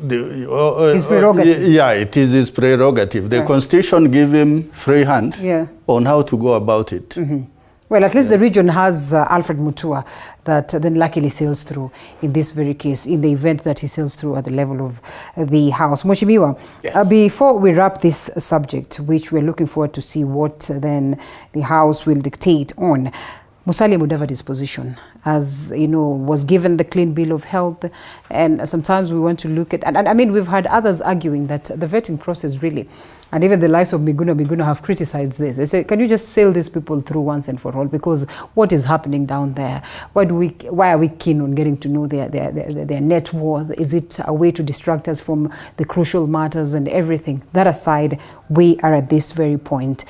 Like the committee at some point in time, or maybe I think it was the minority side that was saying, can we have a clear legislative, say report as to what this office really will be handling? Otherwise, then Musalia Mudavadi risks a scenario where he will be cabinet secretary or prime cabinet secretary, And his office is handling nothing, actually. Well, my take on this, leader, is that the powers are within the appointing authority, and the appointing authority has decided to craft such a position of prime cabinet. And the prime cabinet has no portfolio necessarily. But the head of state has already set the reign and the powers of that docket and what that particular docket is entitled to do, just to make sure that it will not have duplication with the duties of the deputy president. And therefore, it is not been seen as a duplication. And therefore, at this particular point in time, I am sure the docket holder, who is Musalia Mudavadi, he knows his role to play. And the deputy president has his role to play. And at the end of it, the head of state has prerogative to either delegate more powers to such a docket. Like he can equally have powers to delegate more powers to his deputy. Because we know the powers given to his deputy by the Constitution. But the Constitution is very clear that other powers can be delegated by the head of state. So the holder of all powers is head of state, but he can delegate each of the two positions, either to his deputy or to the prime cabinet. It's only that there is a draw line where there is no duplicate of duties to both positions. Well, it is the prerogative of the president, perhaps, to bring it back to you, Mheshimiwa. I think, again, Kenyans really need to understand this because, again, this is money that is going to come, from the taxpayers' office to support this very docket that we speak of. We have seen what has played out with the minister without portfolio during the Jubilee times, and we also acknowledge the fact that, there are instances you also get into a role that you really are not clear about. And sometimes you move around the office before you get the bearing.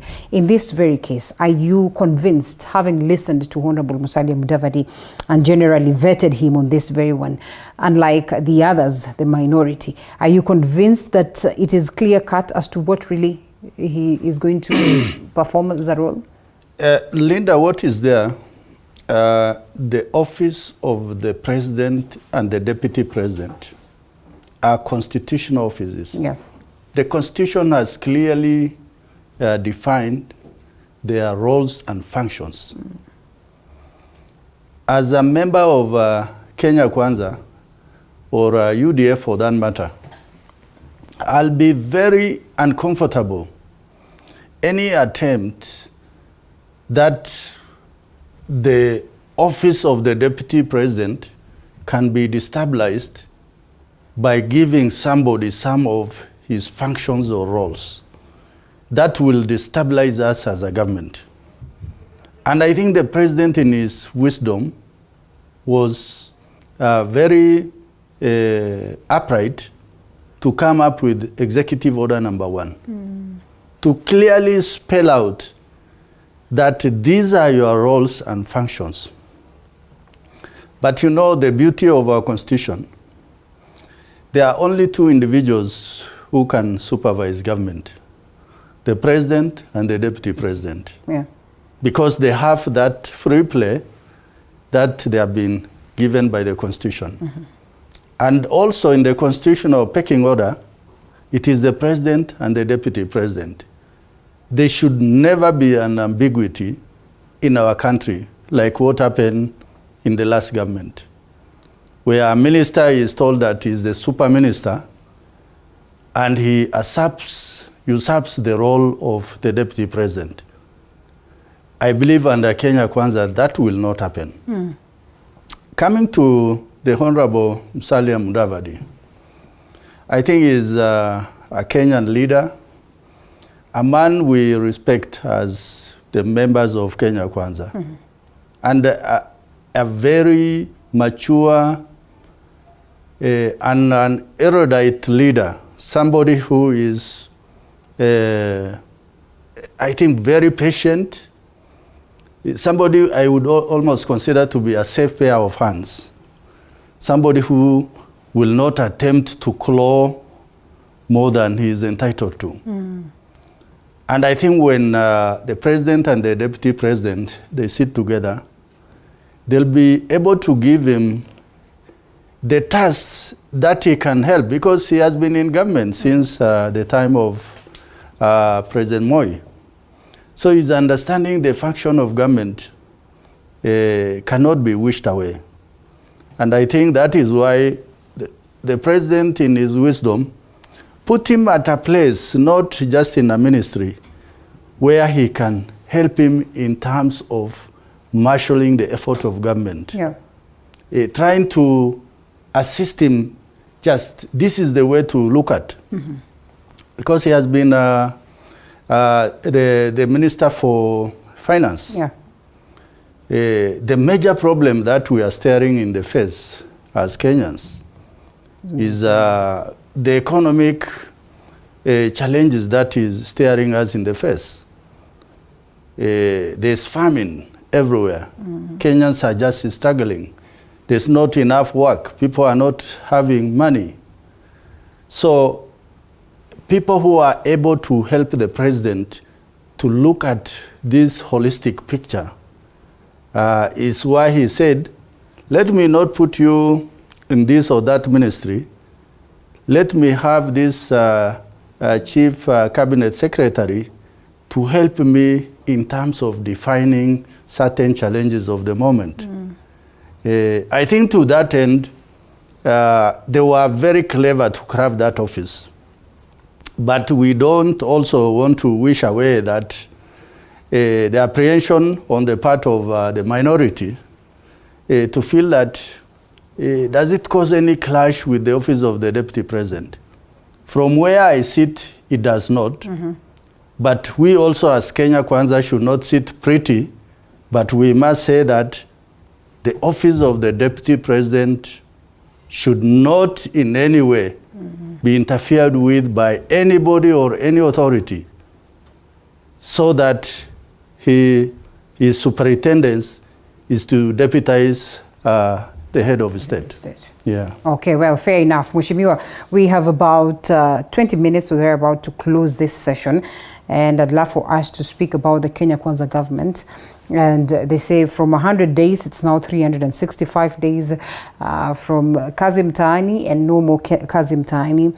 Yes, the subsidy that is on fertilizer, or better yet, the lowering of prices of fertilizer that we have seen.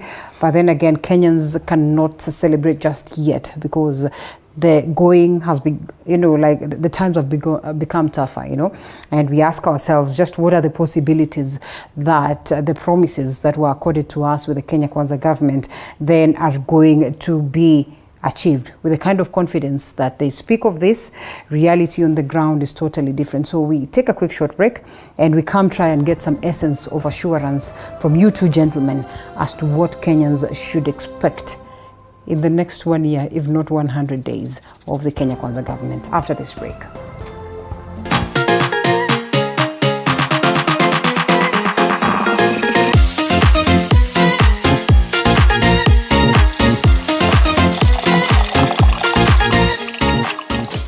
You are watching TV 47, the home of untold stories.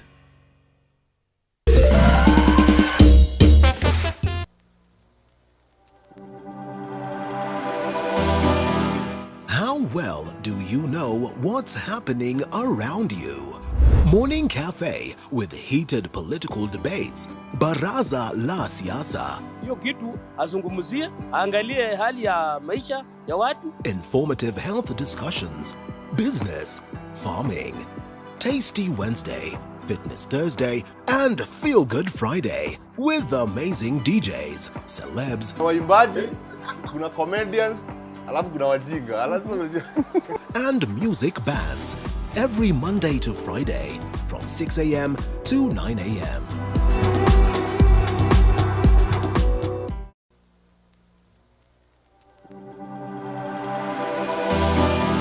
How well do you know what's happening around you? Morning Cafe with heated political debates. Baraza la Siasa. Hiyo kitu azungumzie, angalie hali ya maisha ya watu. Informative health discussions. Business, farming. Tasty Wednesday, Fitness Thursday, and Feel Good Friday with amazing DJs, celebs, waimbaji, kuna comedians, alafu kuna wajinga, and music bands every Monday to Friday from 6 a.m. to 9 a.m.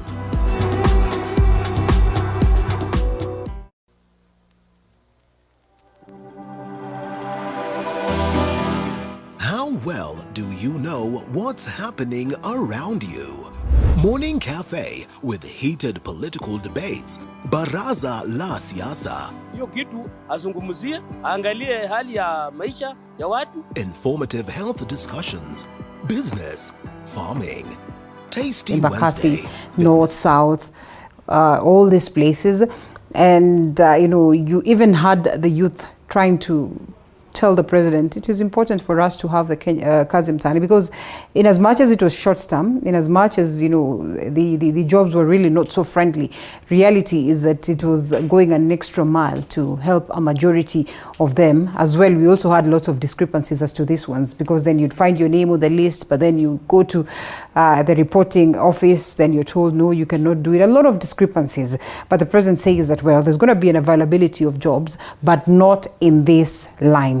Even worse is that he says, you know what, Unga is not about to go low, and we're looking at a year or so for us to make these adjustments. What is this speaking to the Kenyans that have really had hope on the Hustler government? Read, first and foremost, Kenyans are not going to get desperate of losing hope. They have to start with hope. And it's only hope will take us to the better days to come.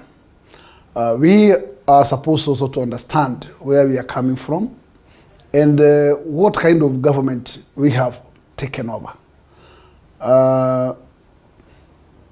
It is very true that the issue to do with Unga, escalation of prices, has not emanated by this government. This government inherited that problem, where subsidy was a word of the day, a subsidy that was not working, even where it was purported that kind of 7 billion was being expended, but nothing much was achieved out of it.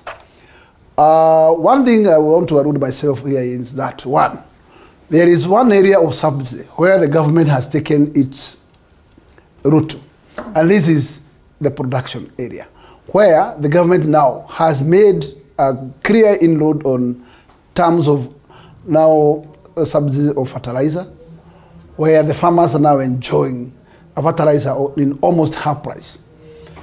It will not be possible for the government to have two subsidies at a go. The government can be either deal with that subsidy of the farm inputs, or the other end where we will be now direct commodity, which is Unga and the rest. So which and which can be able to heal this country maybe soon after some days. My prediction is, if we can emphasize to reduce farming inputs, that is one way where we can achieve gradually the reduction of the cost of our commodities. You must have heard that even as it stands right now, while fertilizer is supposed to retail at around 3,000 bob, again I'm told that the cartels are up, their antenna is up, and they are doing the usual thing that they're used to do. That today, instead of buying a fertilizer at 3,000 a bag, then they are buying it at around 5,000.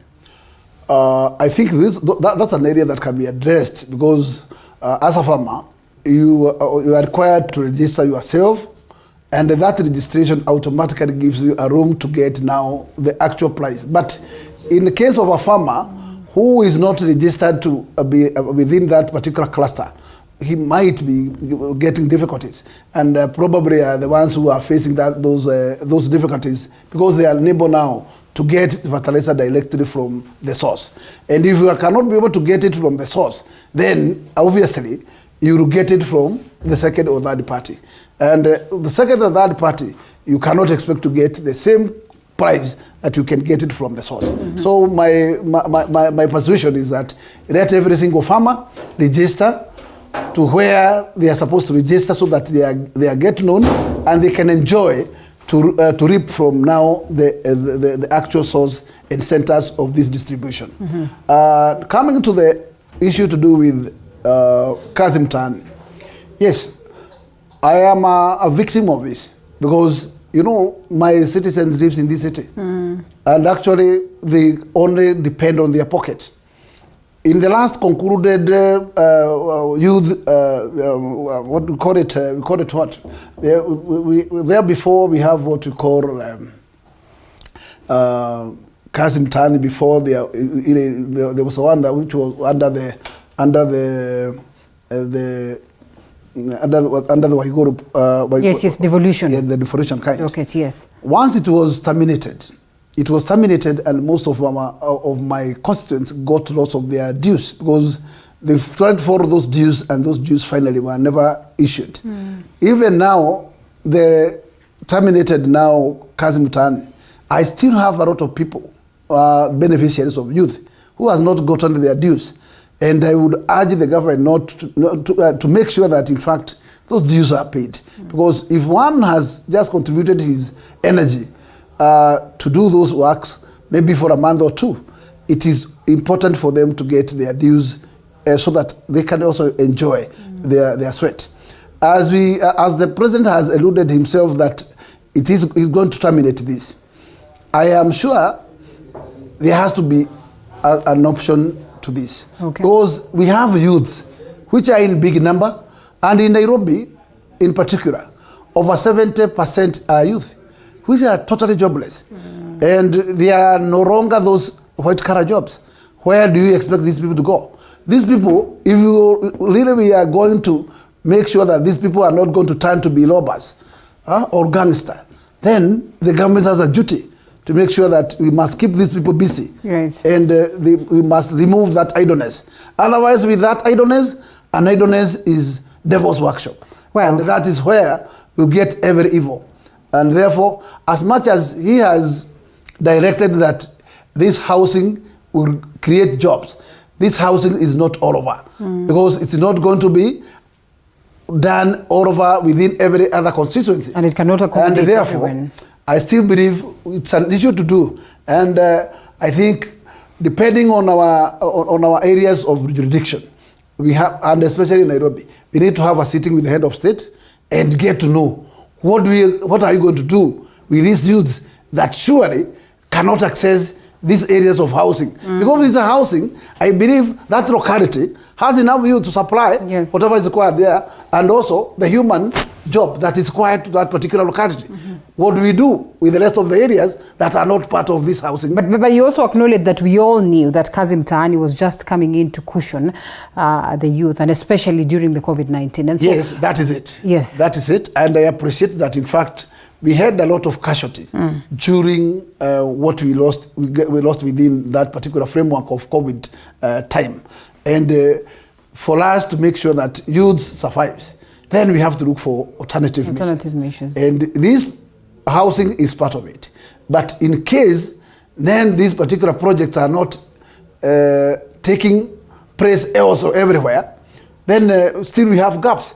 And those gaps are gaps that we need also to negotiate with the head of state to know. In case that in my locality there is no this housing project, what am I going to do with my youth? Okay. And therefore, that's an issue that I cannot be able to judge here.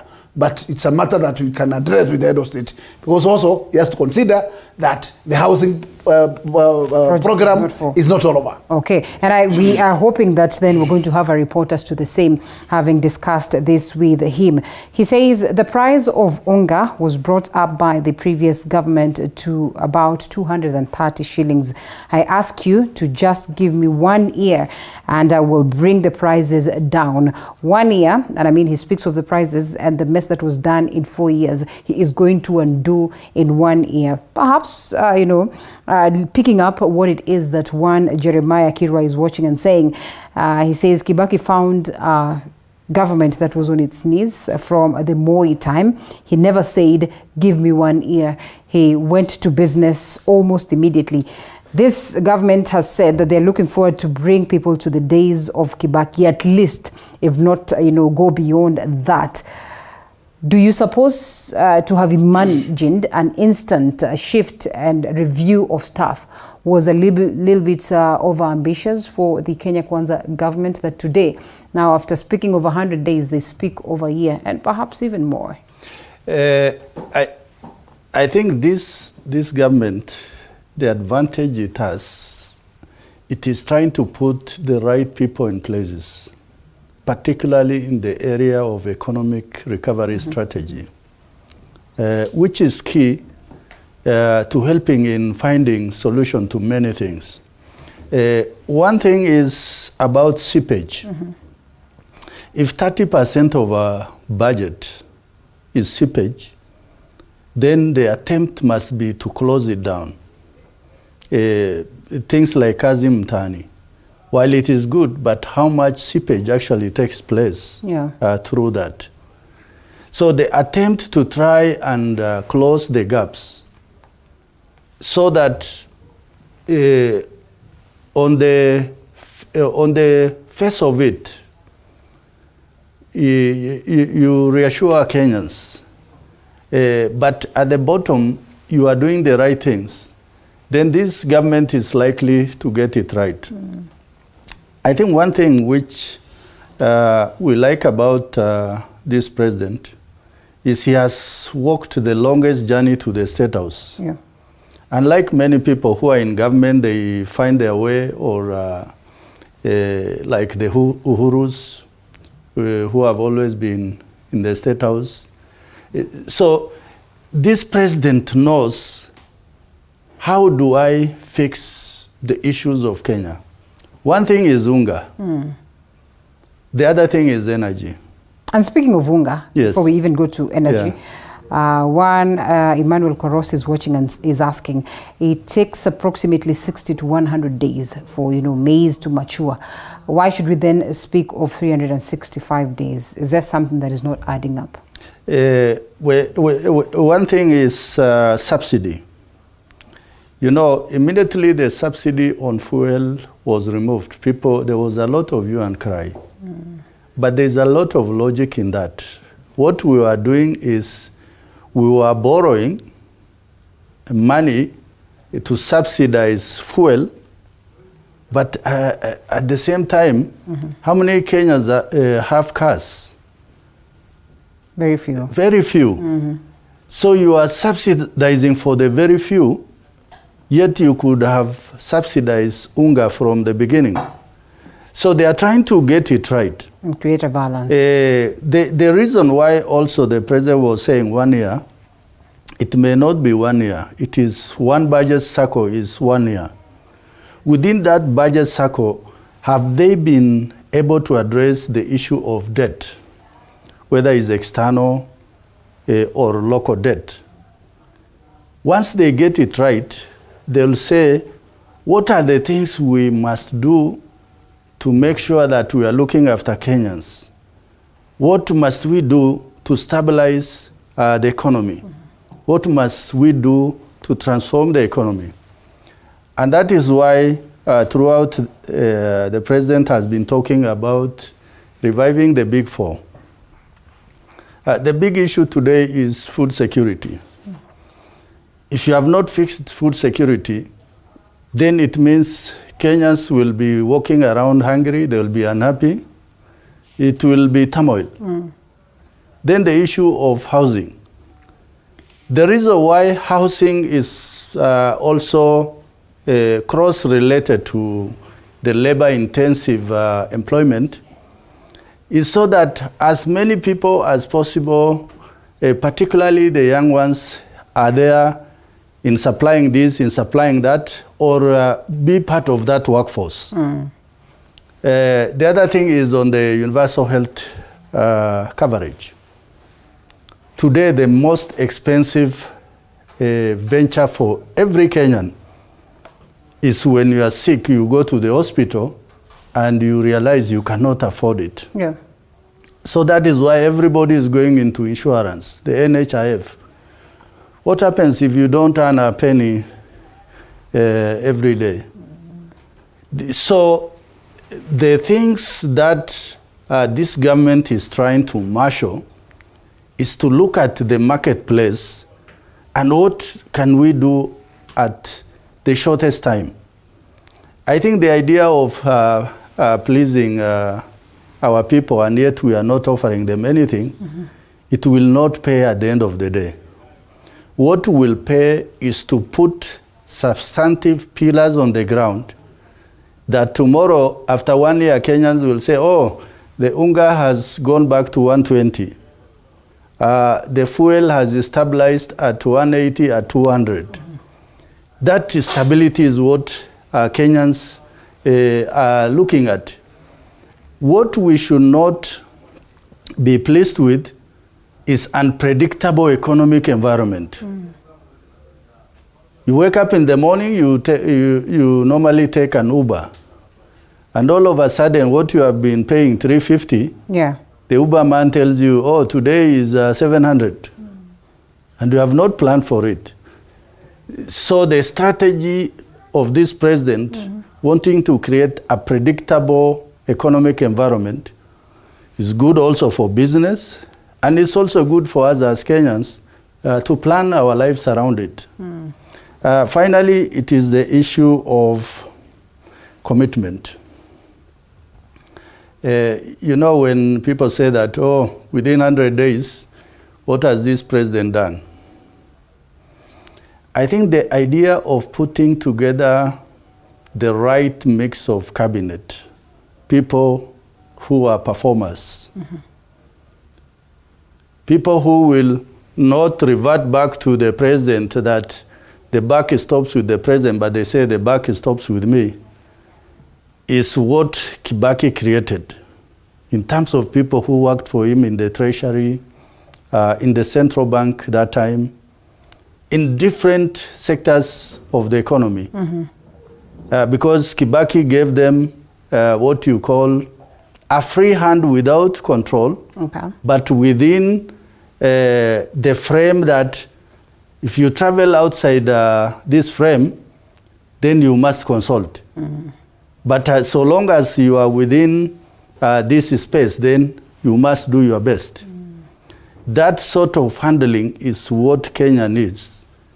That the freak control, where the president has direct hand in the treasury, in the KRA, that will bog down the president himself to become like a cashier at the counter. He must put the right people in the right place so that the only thing remaining is policy and supervision, so that the government runs like a seamless machine. Well put. Emmanuel still watches and asks, the money that was meant for subsidy and was scrapped off, where did it go to? Perhaps Kenyans really need to be told where the subsidy money comes from and what really goes on around this. And would it not have been wise for them to maintain the subsidy until they gain ground? Kenyans should understand that issues to do with the subsidy money, that is the taxpayers' money. Because whether the government has money to subsidize, that is the money already budgeted for something else. Yes. But that something else has been shaved so that at least that money can handle that subsidy. Right. So it means if the government has a mark to have a certain kilometers of road, then there have to be a reduction of that number of kilometers so that there can be savings to tackle for the subsidy. Because the government hasn't got its own money. The government depends on the taxpayers' money, and that is what it does expend. It has its budgets. These budgets are kept being reviewed depending on the issues happening time by time. And that's why sometimes we have what we call supplementary budget to fill gaps where the gaps where the gaps are, and where maybe it can be realized that there is unforeseen kind of issues that have come, like something to do with the drought. The drought is here with us, and probably it was not budgeted for. Where do we expect the drought to eat from? It will eat from other budgets that are budgeted for. And therefore, you must also understand there has to be a slow implementation of some other projects to cater for the drought. Because you have to review and consider what is important. Is it the life of the people, or whether it is the roads? What is the guarantee that it's going to get better, Mheshimiwa? And we all understand what the role of a government then is, that in unprecedented times, it comes in to cushion the people. And we have seen us trying to do that during the COVID-19 times, though not to the expectation of the people. We have seen this happening in the global fraternity in different countries, where then, as a government, they come in to make sure that the people are cushioned in tough times. The going is not getting better. When you get reports of wildlife fight for, limited water and pasture, when you get reports of doctors warning that there's looming cholera and measles crisis, and therefore that need for vaccination, when you get reports of starvation and drought in these ASO counties, then you ask yourself, even if you scrap off this moment of subsidy, just what is the guarantee that it will be better? Right? The government has no choice, because it has to make sure that it has to protect wildlife, it has to protect its people.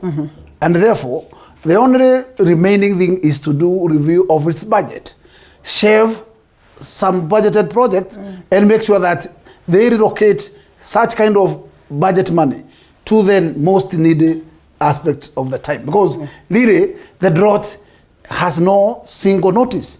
It comes.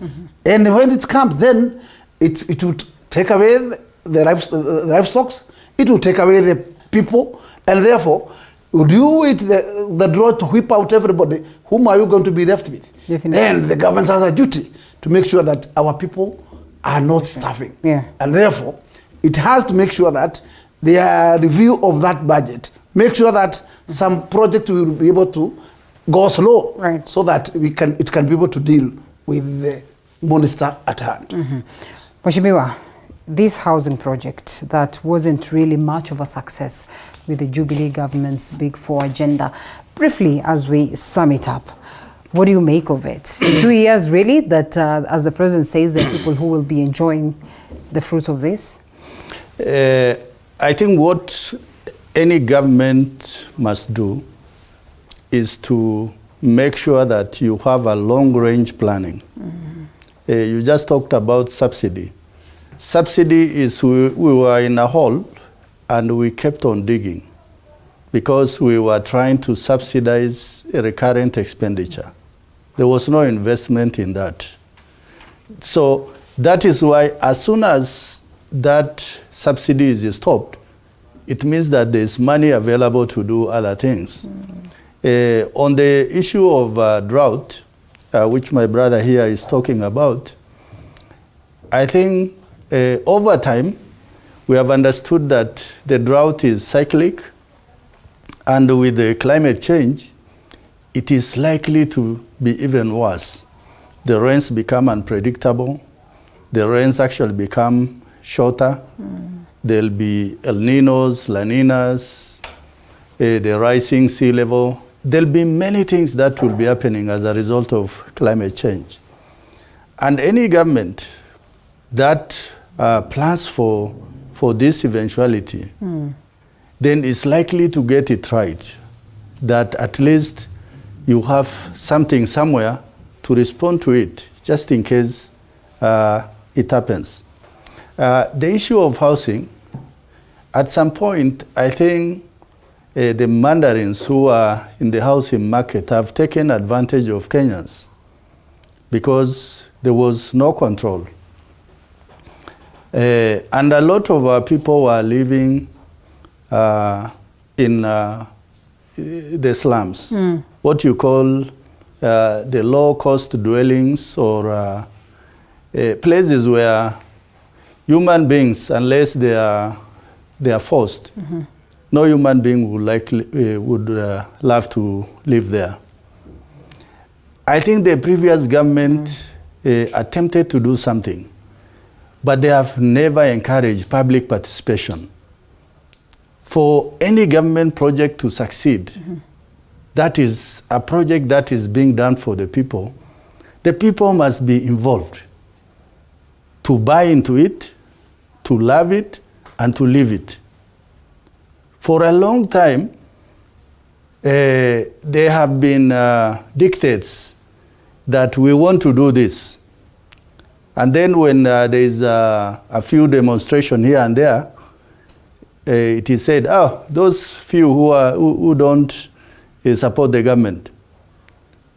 But the government has no choice other than bringing the people along by participating in them.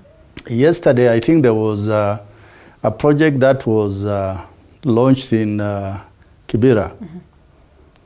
And with time, a lot of people who live in Kibera, Madare, Kawangware, Korokocho, if they get those housing, you create more space. The people who really save are likely to be house owners. They're likely to get income even if they rent out those houses. And this is how countries start. If you look at China in 1940s, China was a third world country. But it was the leadership that focused the country. We call the Asian tigers, oh, they have made tremendous progress. They didn't make it as a people, but the leadership gave them the focus. And I think what we must allow this current government to do, and I believe whatever they set out to do is with some degree of honesty, is to allow them to have a focus on the task ahead. The ideas of Kenyans saying, oh, 100 days. By the way, 100 days, if we look at what the president has done in 30 days of his leadership, it has already surpassed those 100 days. But I think the elephant in the room is the economy.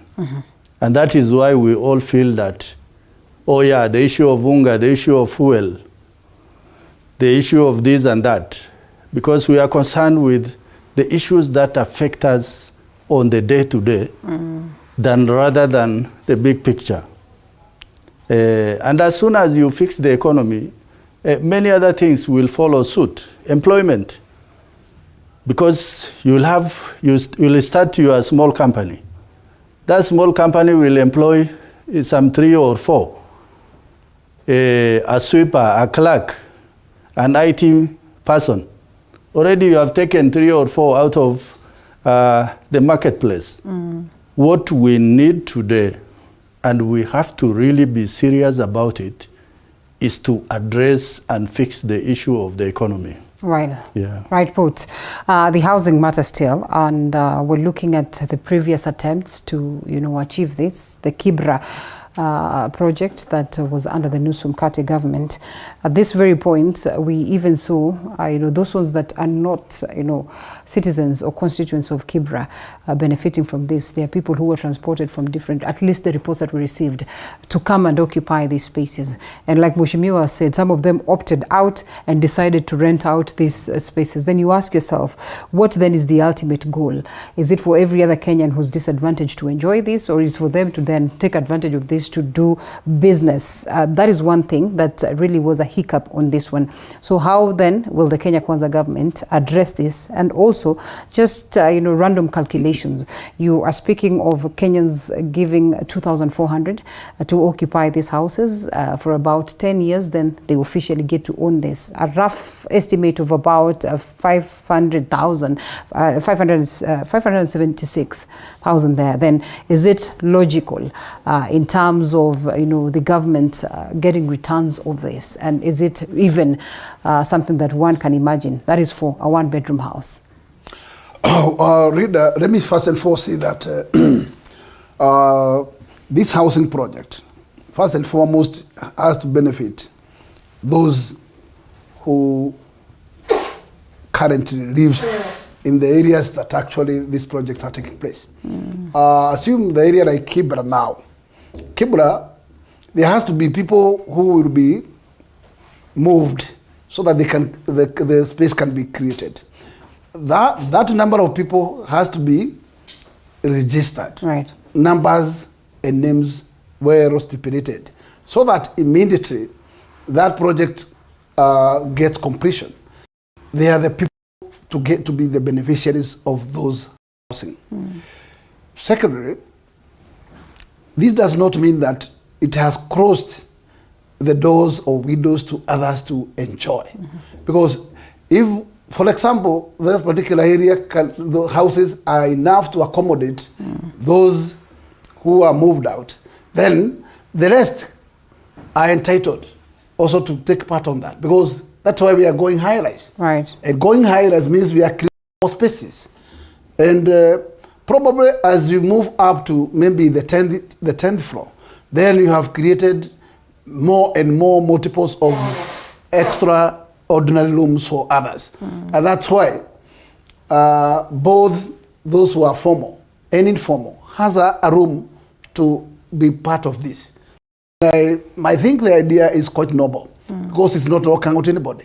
It is total inclusive. Right. It includes those makangas, those mechanics, those mama bogas, and the rest. Yeah. And therefore, it seems to me, as much as one will wish or happen to have interest on this, it's a project that actually is the best, because you just want it in a very simple way, that you get rent, right? Because maybe you you rent your house wherever you stay, but this money you will be paying.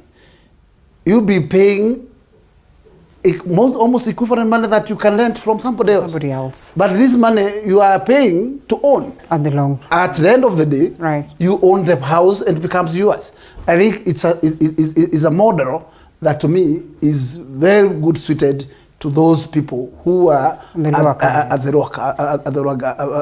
Rwanda. Right. And it doesn't require to be politicized. It's only that has a problem that you may find a room like Kibera, those houses that were being constructed during Kibaki time. You realize most of them were the beneficiaries rented it to other people, and they moved back to the same slums. Yes. That is the way. That is the route we should come to. So that if we are closing the slum, we must close the slum in totality. Right. So that we are not going to see those people coming back to the slum again. Right. So that as we upgrade, we move to the upgrade. We move together. Yes. Gentlemen, thank you so much for the great insights. And perhaps on this very note, we can close it. Looking forward to have more and more of these conversations that are of great importance to the people of Kenya. And eyes on the 13th Parliament, eyes on the executive, eyes on the judiciary, as to the question of graft and so much more, as we all look forward to a better Kenya. Asanteni sana.